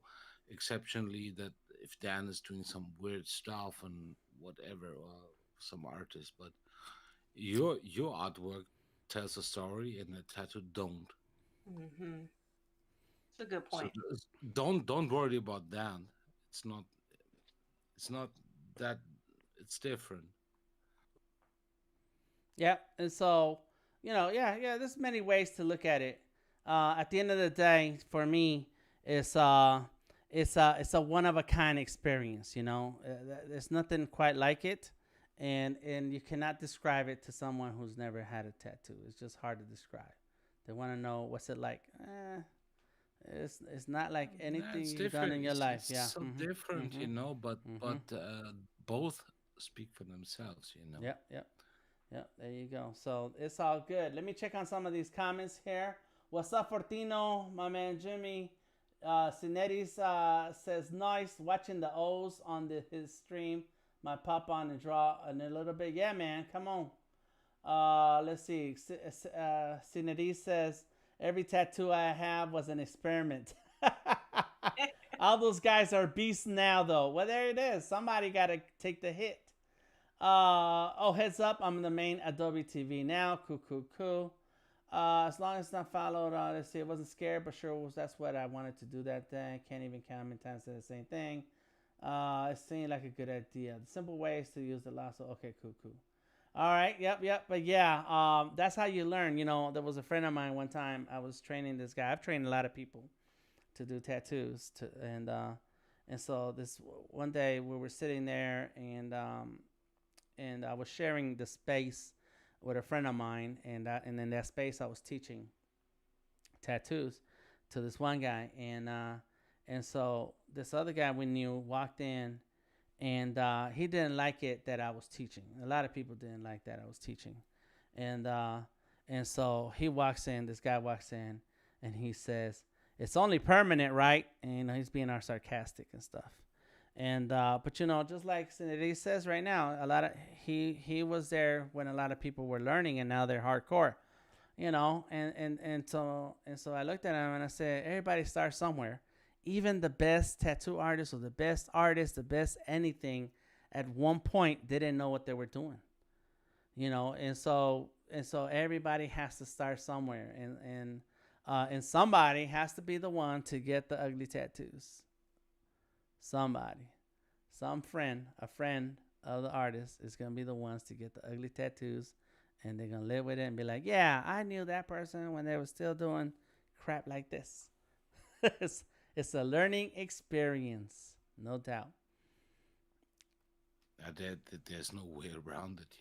No, there's no way around it. Yep. That's But it. on the other hand, it's not the same price. That's right. That's correct. I'm not kidding. There's a trade-off with everything, and this is okay, as long as you're told before that, okay, here you have the situation Uh like huh. that, Yep. Yeah, that's and why I then it's tell. all good. Yeah. Your skin, you can say no and go away. Mm-hmm. And If you end up with something sad, then it's wrong, yeah. and you pay the full price, and it's a another bargain, you know. Right. Well, I always told my students that you don't charge your friends who are volunteering, and they have to know that they're volunteers. You know that eventually one day you can go back and fix their tattoos, and but right now they're here to help you learn, and they want to see you succeed as an artist, and so you don't charge them, don't take their money, because the moment you take their money, that's the moment when they want what they want. And so right now, because you're learning, you want to be given the opportunity to mess up, and so that's what I tell my students all the time. And No, but this is the way, you know. yeah, that's the way. That is the way. Oh, Dari said something about tattoos. Let me see. He said, let's see. I'm sorry. Good morning to y'all. Hey, what? How you doing, Al? Let's see, let's see. Simple way. How do you mask areas? Okay, cool. Jimmy talked about that. Georgia reminded me of someone just realized it's Beetlejuice. Christine's crazy. Yes, you can draw along, Bruce. Are you in? Let me know. Don't buy a car, buy art. Nice. I saw something Odari said about tattoos. Odari. Oh, I missed it now, Odari. You're gonna have to tell me. Most of my tasks were done by DTM, says Odari. Okay, okay. And then Odari says my wife was a test subject.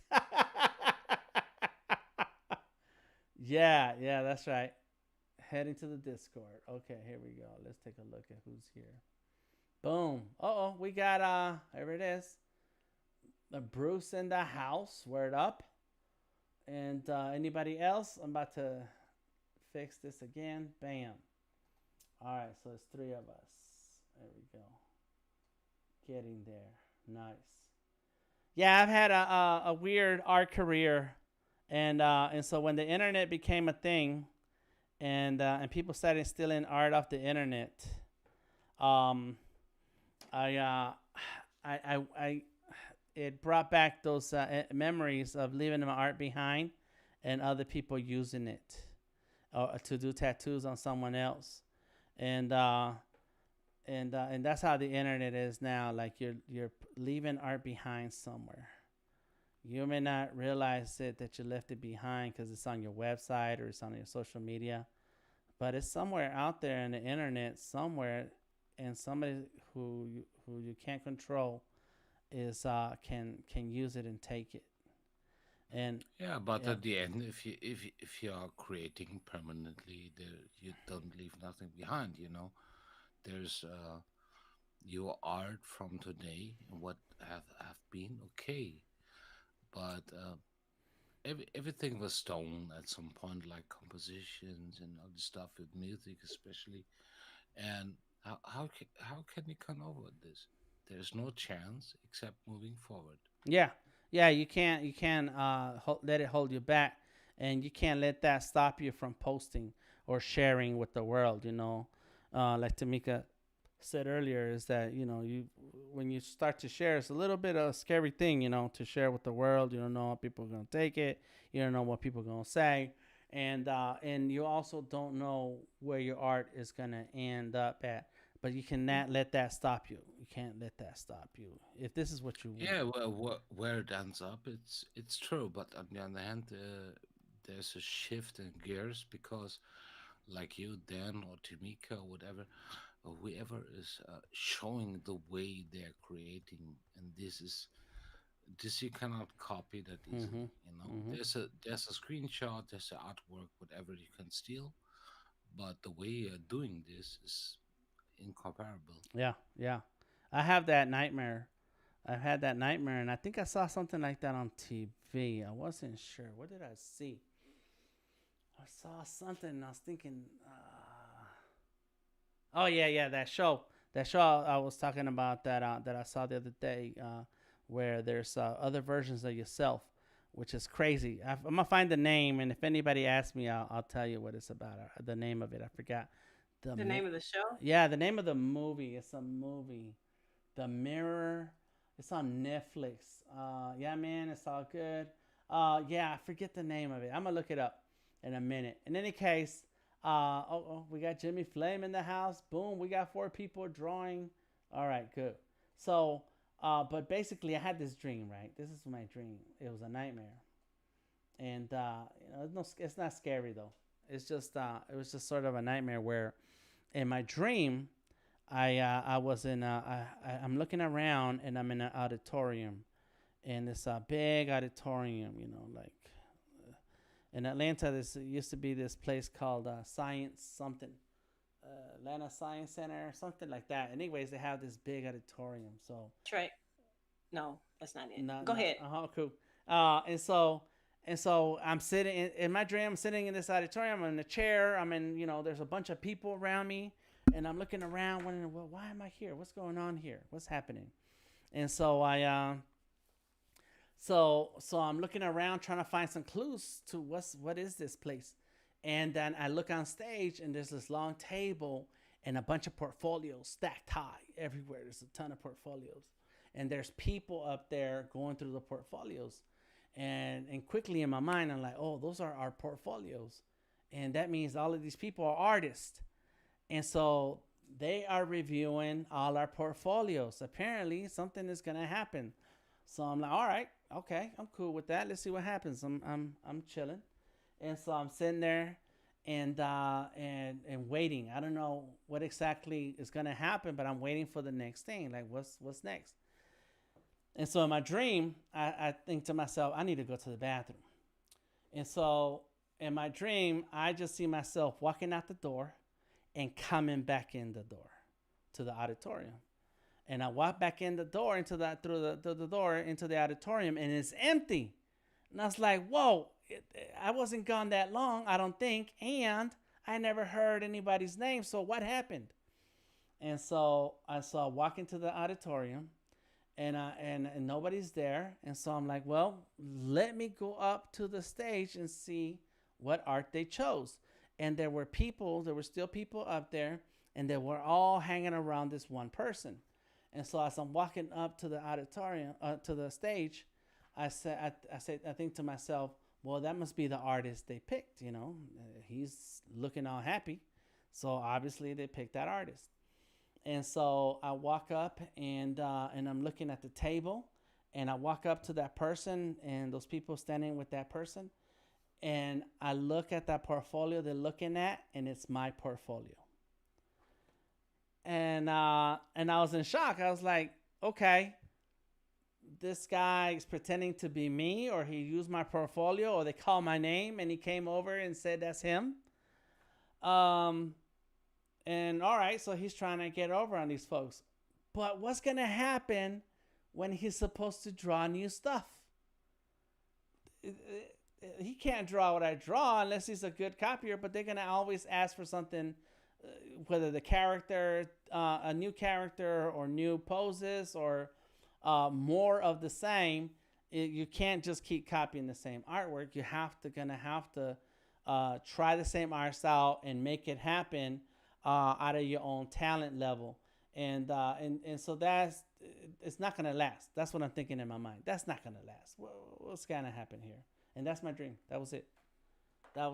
And with the day I left behind my artwork on the tattoo shop walls, because by then, 2 years later, we had actually moved into an actual location, a storefront, and it was a real tattoo shop, not a basement. It was a real tattoo shop.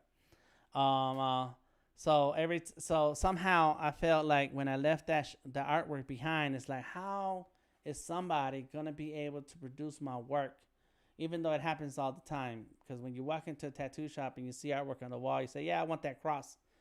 Somebody's gonna do that cross for you. It's gonna look like what it looked like on the wall. But you kind of feel like this is my work. This is what I do. How could somebody just say that that's theirs? And somehow, and I feel like somebody stole my work, not that I left it behind, but that they stole my work. I don't know. It's hard to explain. I'm lost now, cause that was my nightmare for a few years, and after a while, it slowly went away, and I have not dreamt that anymore. But when I saw this movie the other day, it was yesterday. There was alternate universes. There were four people going through these alternate universes, and one person was an artist.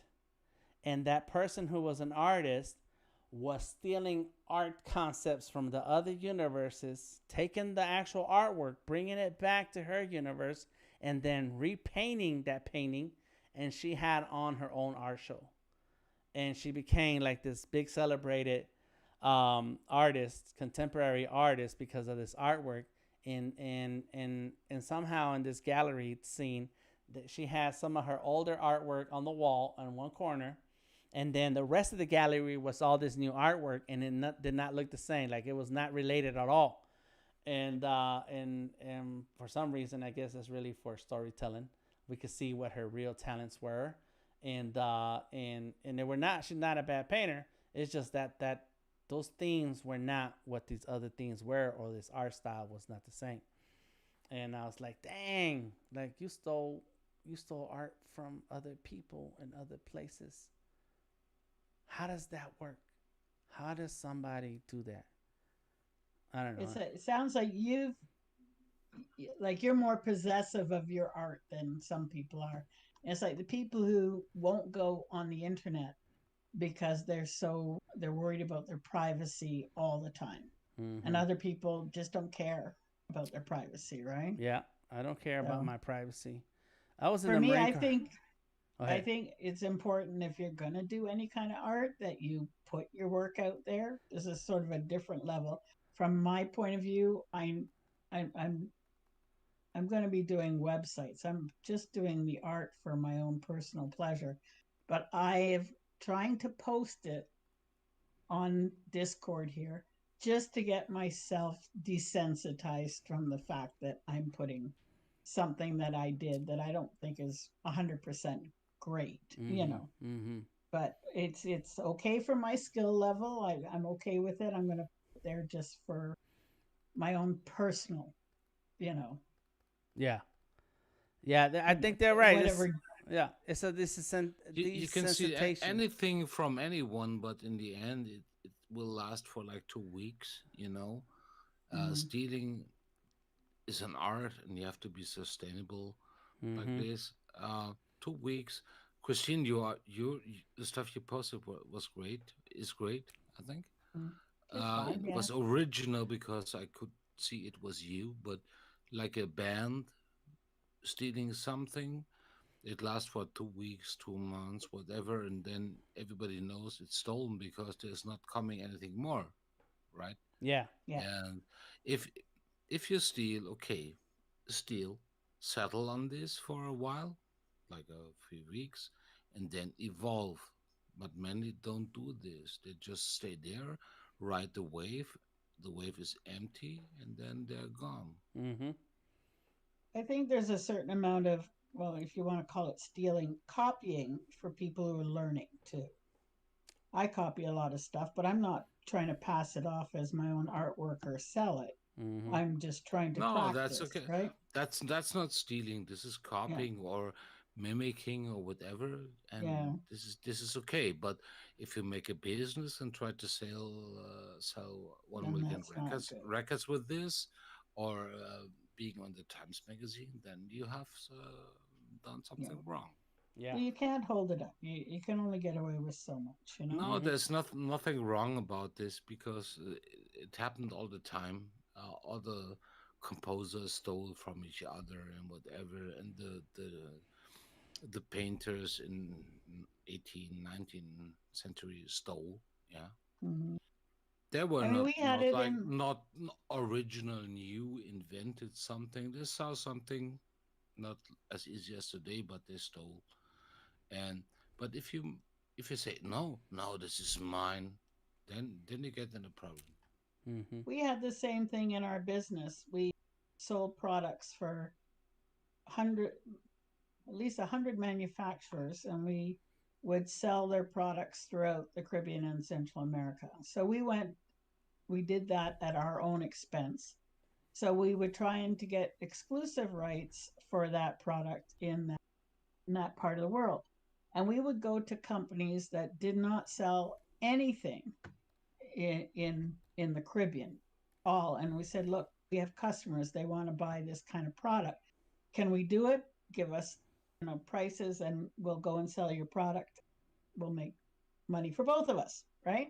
Mm-hmm. And you'd go to a lot of trouble, a lot of work. You would build a business so that you're selling like a moderate amount of the product, and then they would decide, oh, they can do better, or a competing company would say, oh, look, All Trade's doing really well with apple juice. We're going to sell apple juice too, right?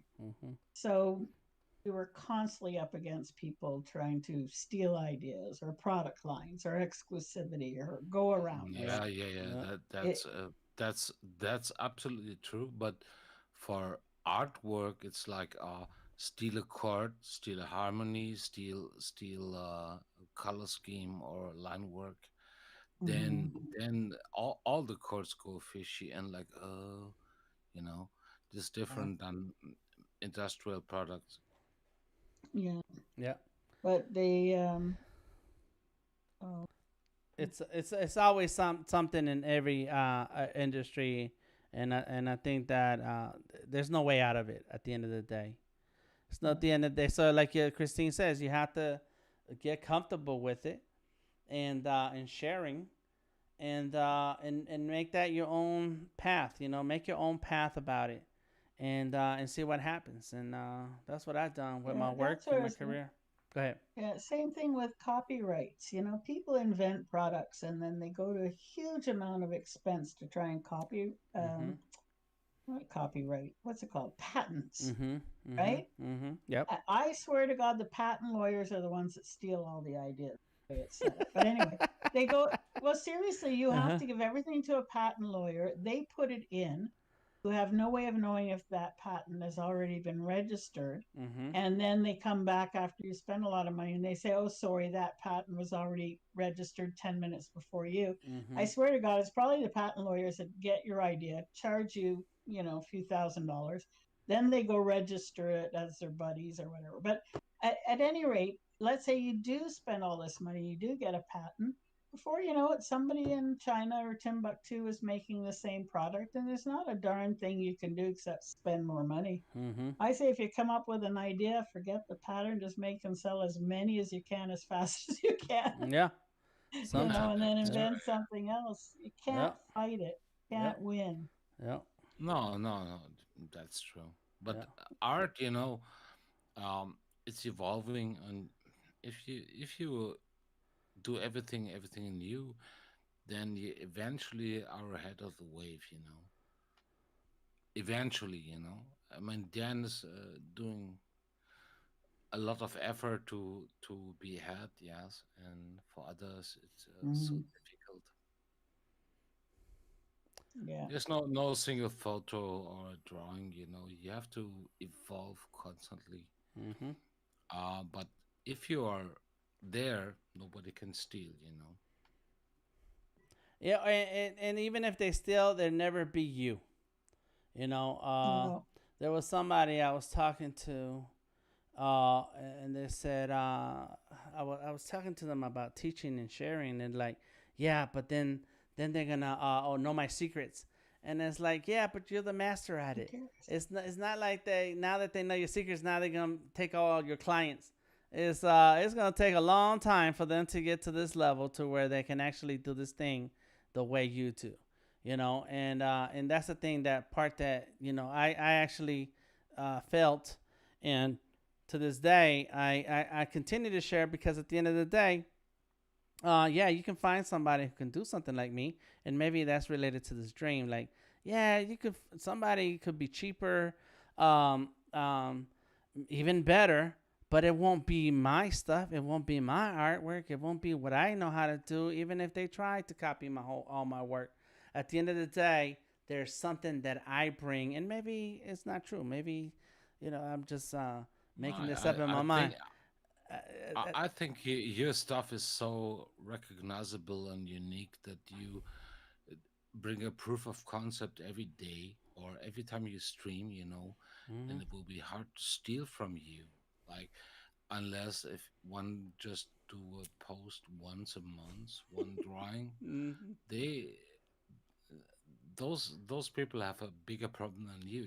Right. You're unique because you're proving your concept every day, and you have like, how do you say in German? I don't know, but the right or the it's the it's your thing. Mm-hmm. Okay, I cannot translate, but it's genuine to you. It's Uh huh. your artwork, and All it's right. The recognizable. style, It's you think? No, it's more than that.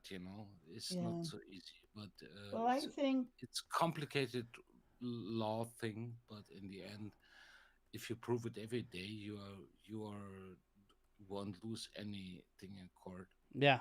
I see. Yep. one way I look at art, I think like anything else, that you start off learning a skill level, and then once you reach a certain skill level, then you're going to become a real creative artist, and you'll have your own ideas, creativity, and style. So anybody who's copying you is, they might have the skill, but they don't have the creativity and style that you Mm-hmm. have. And then when they get to the point where they've done so much work, hopefully they'll have their own style. Yeah. Yeah. You Eventually, know, that's by right. that Uh-huh. why, Yeah. then they really then will become an artist in their own right, and they should have their own style by Yep. that Yep. point. They're not going to spend their whole life copying Yep. you, Mm-hmm. right? Right. And they're going to be a second. I Yep. mean, if they're doing a better copy of your work than you could do, well then, then you've got to up your game too, Yeah. right? Yeah. And that's how I No, So, started. Yeah, that's how I started. I used to copy Batman and Spider Man out of the comic books, Wolverine, but eventually, as time went on, you don't want to be just, you don't want your drawings to be just a copy of somebody else's drawings. And that's when you step it up. You step it up. yeah. Yeah, Look I at hear what you're the saying. drawing yeah, I but did of you. The Yeah. drawing I did of you. You got to step up your yeah, game but now, right? Yeah. but on the other hand, it's like, okay, you have your finished artwork, and somebody comes over do a copy, then it goes into Camera Raw, uh, like all the photographers doing. They lift the shadows, they mute the highlights, they do some fringing maybe, Mm-hmm. and then you sell to a magazine the same drawing. Mm-hmm. This is no artwork. This is just not even copying. It's just you know Yeah. there's a gray zone how you could go about this. There are many people copying, never drawn the line, Yeah. Yep. but they steal something and just pep it up for Right. the taste that's there Yeah. today. I don't like it so much today, but it will change. Mm-hmm. I'm sure. But how can you prevent that? Only with painting, drawing, posting your artwork, having a style, having a line, yeah, Yeah. like Dan has, because it's so consistent over the last year, and nobody can steal this because he's proven that it's him. Yeah. And even if somebody was, if you were coaching somebody on their art skills, and you started them off by copying others, which is something that happens anyways. Eventually, what it has to lead to something, and that's your own fulfillment. You're gonna want to fulfill your own self. You don't want to, like they say, don't be yourself, because everybody else is already taking. You're taken, so that's what you want. As an artist too, you don't want to be the next Michael Jordan. Is you want to be the next you. Mm. So eventually, that's gonna win over, and that's how it actually works. In this age of the internet, it's really easy to get caught up though, and share something, and then somebody say, "Hey, yeah, that's so and so's drawing because that pose exists already, and those are the exact same lines." And I don't know why some people would do that, but it's happened with my artwork. Other people tell me that somebody else posted something, and it's my drawing. I even seen it. I've seen it on Facebook, scrolling through Facebook, like, wait a minute, that's my drawing. What's going on here? And people passing it as their own. I don't understand that. And so, but I think that at some point, if you're really serious about it and that's what you want with your life, that you will not want to be this other person. You want to be yourself. Exactly. And let's the only thing that's different on that line is like in the case of like Odari, where somebody is taking your artwork and using it for commercial use, then that's stealing. That's not even copying, or that's Mm-hmm. stealing. That's a different matter. Yeah, yeah, of Yeah. course. But then you can, if you have a proof, like Yeah. Dan or Dari has, then it's easy to go after this instead of Mm, just posting one picture. yeah. If you if you can show how you create this and something is stolen, then it's no brainer. Mm-hmm. Get your money. Yeah. Like Yeah. if somebody takes one of my photographs and makes a uses it in a poster to do something with Photoshop, I really don't care, right? But if they're going to go sell that picture or something, not that that's going to happen anytime soon, but then yeah, then would bother me for sure. Yeah, of course, but Dan and Darius they are selling their stuff, so why should somebody steal this Yeah. without a fee? So Uh-huh. it's wrong. Even with me, it's I would go after this, and I'm a bit Mm, reluctant about posting too much, but in the end, it's your stuff, and you have to maintain your rights. Dan or Daria are doing pretty well because they have all the proof of concept with the drawings. I can prove my photos with the raw files I did that day. They are not changeable, yeah. and everything else is, in between. Mm-hmm. I like to say, know where you stand and stand your ground. Mm-hmm. You have to decide what you'll put up with. Like in Dan's case, he's not like going to let anybody yell at him. That's right. So, I came up because I used to get stepped on a lot. I came up with know where you stand and Yeah. stand your ground, and I try and live by that now. Yep. And the Yeah. rest of it, I'm just not going to let it bother me. There you go. Yeah, That's it. exactly. Yep. Yeah. Once I went through the Marine Corps, I was like, you know what? I'm not living through this again. Next person yell at me, we're gonna have some words about it. We're gonna have to. Yeah, but you signed up for that, right? Yeah, and that's the thing too. I never signed up for nothing else like this. Yeah. Yeah. That's a if that's a choice you made, then Yeah. you Yeah. kind of stuck with it. Yeah. But yeah, You can't take it but back. when Go no, ahead. but next time around, you don't have to make that choice again, Yeah. right? That's right. When I joined the military, I said, okay, I'm gonna join the Marine Corps so that I can have a job that they can't fire me from. And then when I was in the Marine Corps, I was like, dang, I also can't quit. Well, was it that bad, or was it Nah, okay? it's just not. I learned a lot, and I'm Yeah. glad I did that instead of college because of how So it no worked out for regrets. me. No regrets, but still, it's like, jeez, that was Kids not. were yelling at me all They day. yell at me all the time, and you can't do nothing about it. And I think the part that I to this day, is the part I have a problem with is that there's a lot of yes people and not enough thinkers. And the yes Yeah, people, well, okay. the yes people get promoted, and that's what that environment is for. That environment is for that. You have And to have everybody doing what they're told. well, so you have to. Yes, right. You have to do what you're told.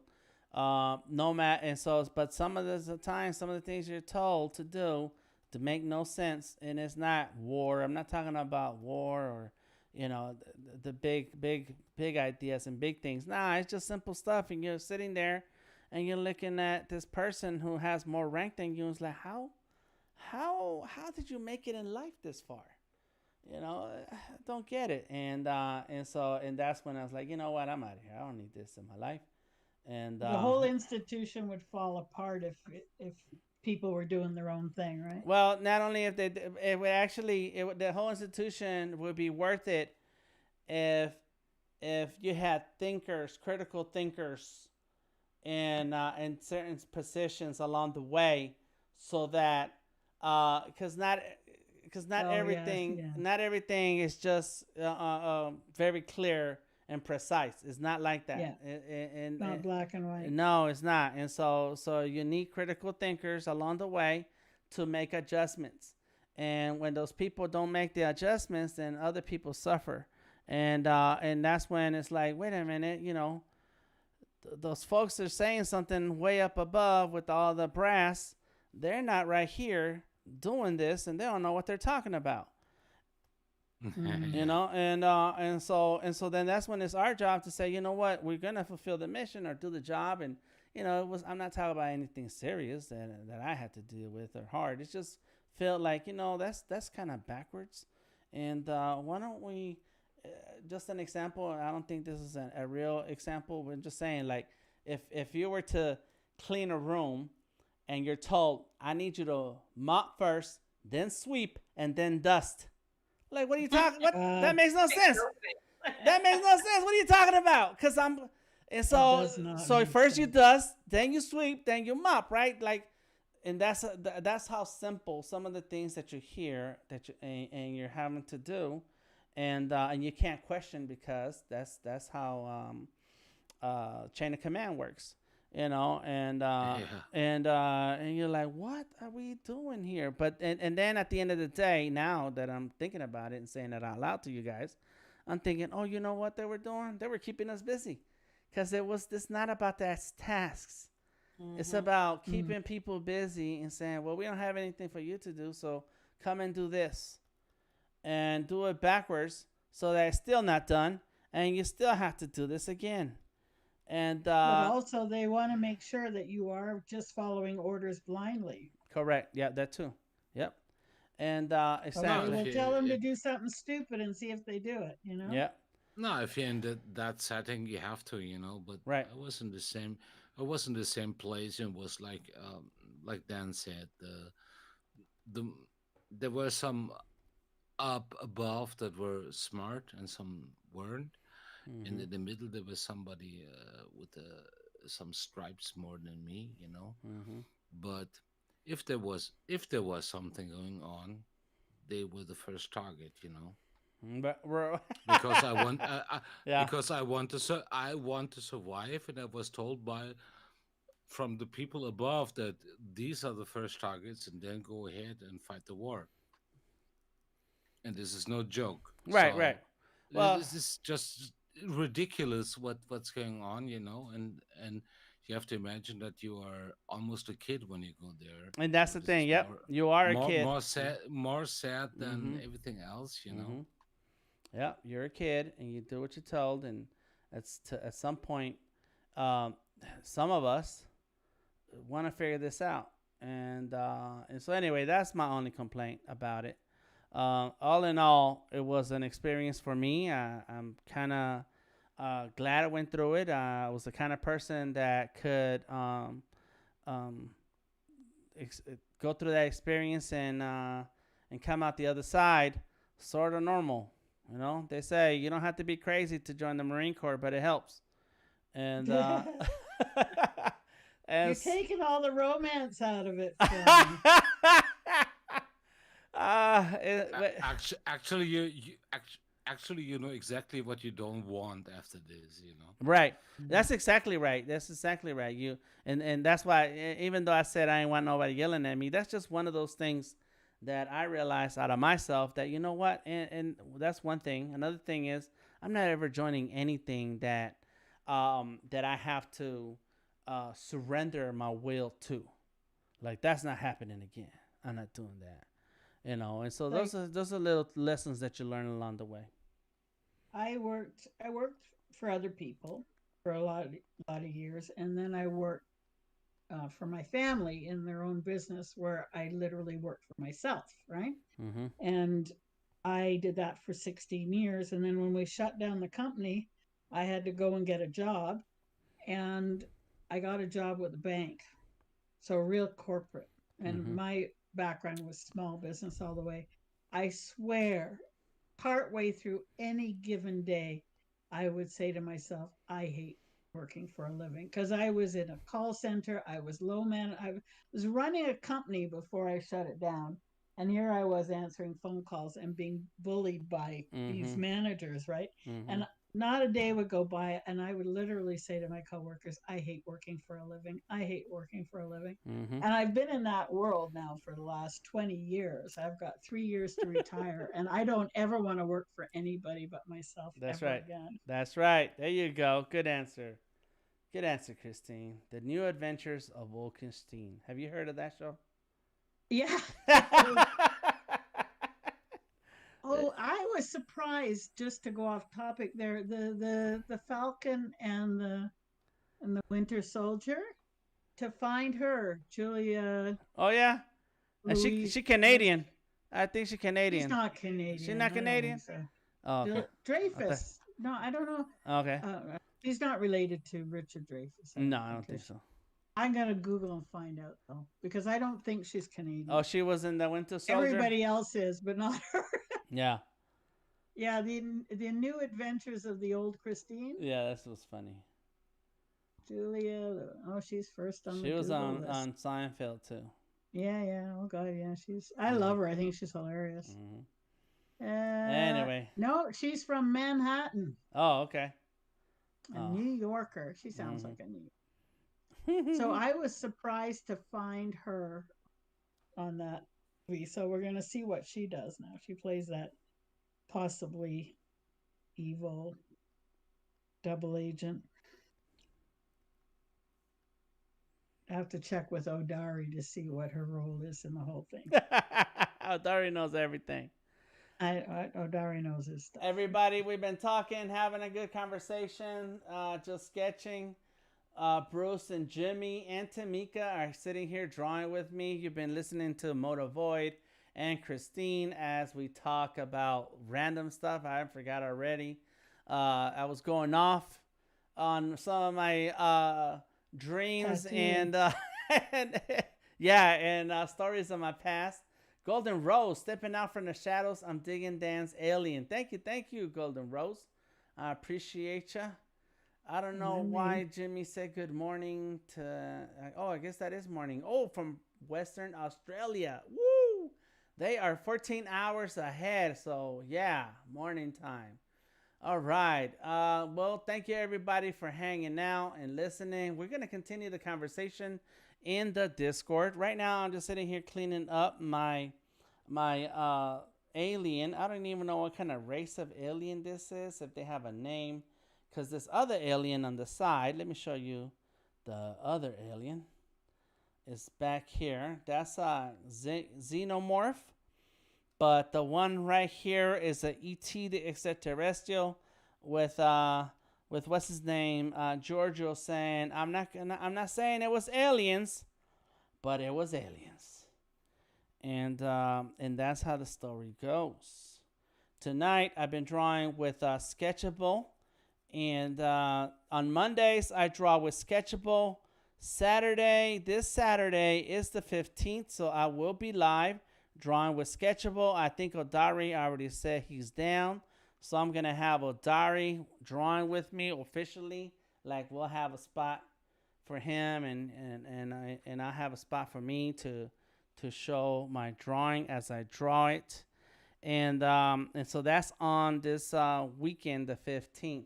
Because every first day of the month and the 15th of the month, we draw in Sketchable. Let's see. Tomorrow, Wednesday, I go live. And I'm going to try to go live twice. Tom wants me to do a drawing, another ape drawing. And so, excuse me, Tom is a good guy. He's cool. So I was like, all right, I'll do it, man. Let's do it for the fun. If it sells for $1 million and Ethereum, cool. If it don't, I'm not worried about it. I do want you all to be careful that just because I do something doesn't mean that somebody else has to do it. You do for yourself. Make your own decisions. Be careful about how you invest your money. I I'm not rich, not poor, but if I have $1 I can invest, I'll try something out. And if I lose it and it doesn't work out, I'm cool with it. I'll be all right. I have a wife, and she allows me to do certain things that I can get away with. So be careful how you invest your money. I have a lot of different opinions about NFTs. They're all contradictory opinions, and but I'm not scared. So any case, I will try out some stuff and do some things, and see how they play out. Right now, I'm just cleaning up some of these edges so that I can have a clean drawing of Giorgio. Maybe I do a sticker of ET. I don't know who wants a sticker of ET. If I'm gonna post it on the Discord, if people say they would make a sticker, because the diary always likes stickers of everything. He'll say a sticker, make a sticker. But if anybody cares, then we'll work it out. In the meantime, stay creative. Check out the Black Book Project. We are on Discord. If you want to join the Discord, we did have a rush. I'm gonna have to look. I think we have. I don't know how many people we have in our Discord. It's let me see. 353. That's 56. 56. What's 56 and 237? 280, 296. 296 people in our Discord. Wow. And we just started this Discord on January 1st or December 30th, something like that. I started it at the beginning of this year so I could draw with people around the world. So far, we've been having a good time. It's just exactly what I wanted. I didn't know how I was going to do it. I didn't know how many people were going to really join in. I just knew that I wanted to hang out with artists and draw together. And so far, that's what's been happening here. And I'm all for it. So let's continue to carry on that groove. Come on in, hang out. Let us know what you're working on. Let us know, talk to us about your projects. Talk to us about where we can follow you. Where are you drawing? Are you involved with an exhibit? Are you doing some art somewhere? Are you posting art somewhere that you want us to go like, follow you on Instagram, whatever? This is a artist support group. We want to see artists succeed. We want to see artists make it into turn their passion into whatever it is that they want to do. You don't have to be a working artist if you don't want to. But if you're interested in that, let's talk about it. You don't have to draw here live with us if you don't want to. But if you're interested in that, let me know. Yeah. Right now, I'm just adding extra details. Because you know what happens with my drawings? I feel like there's never enough details. I don't know why. It's a thing. It's a thing about my art. And and somebody said, I want to say somebody like Picasso said, art is never finished, it's just abandoned. And so I'm like, all right. Yeah, that's true. Yeah. Yeah, how do you know when you're finished, Yeah. When the other person always, is... there's always something you want to... Mm-hmm. You abandon it for 2 weeks, and then you're like, Mm-hmm. you look at this and like, Mm-hmm. no, stop, don't go over it, And Right. then 4 weeks later, you have the same like, no, don't. Yep. That's right. So I'm just touching it up some, but then that's it. And the only way I know I'm done with it is like I just don't look at it anymore. It's like, that's it. Don't show that to me, because I'm gonna want to touch something. So there it is. Let's go ahead and sign this, and we're done for tonight. If you want to continue the conversation, I'll see you in the Discord, and we'll keep talking. If you have something to add to the conversation, come on in. If you just want to show off a drawing or two, come on in. In any case, there it is. I'm not saying it was aliens, but it was aliens. I am DeltaTangoMike. On the screen, we have Bruce Gonzalez on the top left. On the bottom left is my man, Jimmy Flame. Jimmy Flame, we're going to have to do some wrestling characters when you and I get to drawing live, because I did grow part of them at the time in Mexico, and so wrestlers is the thing in Mexico, except that a lot of them wear masks. Oh yeah, for sure. And Yeah, then the guy I'm drawing right now is Hercules Hernandez. I don't know if you remember him from the '80s. no, I don't. But if I look it up, I probably will. Yeah. Mexico had a superhero, a masked superhero, El Santo, and he wore a platinum mask, a silver mask. Oh yeah, El Santo. Yeah. Yeah, big timer. Dude made like 100 movies. Anyways. Dude, and all of his movies are epic, and that's all I'll say about that. I love his movies. Yeah, that was it. Growing up, that was it. Tamika been going hard on this drawing. I love Tamika's energy in the artwork. All that flowing colors, that's beautiful. All those layers. Thank you, sir. Appreciate it. You're welcome. Anybody drawing on Sketchable? If you're drawing on anything, post on the Discord. But if you're drawing on Sketchable, when you post to the Discord, let me know that that's with Sketchable so I can reshare it. I am helping Sketchable share on social media, and so I want to share your artwork on the Sketchable channel. Yeah, how about that? So keep me updated. Until next time, I am DTM. This is Tamika, Jimmy Flame, and BG, or Bruce, but he goes by B Graphic. Check them out on the Discord. Say hello to them, and join us the next time. I am DTM, and I will talk to you later. See you Wednesday. If you're on the Discord, you will get an update on the time when I go live. If you're on Behance, then follow on Behance so that you can get an update when I go live on Behance. All right, y'all. Talk to you later. Peace.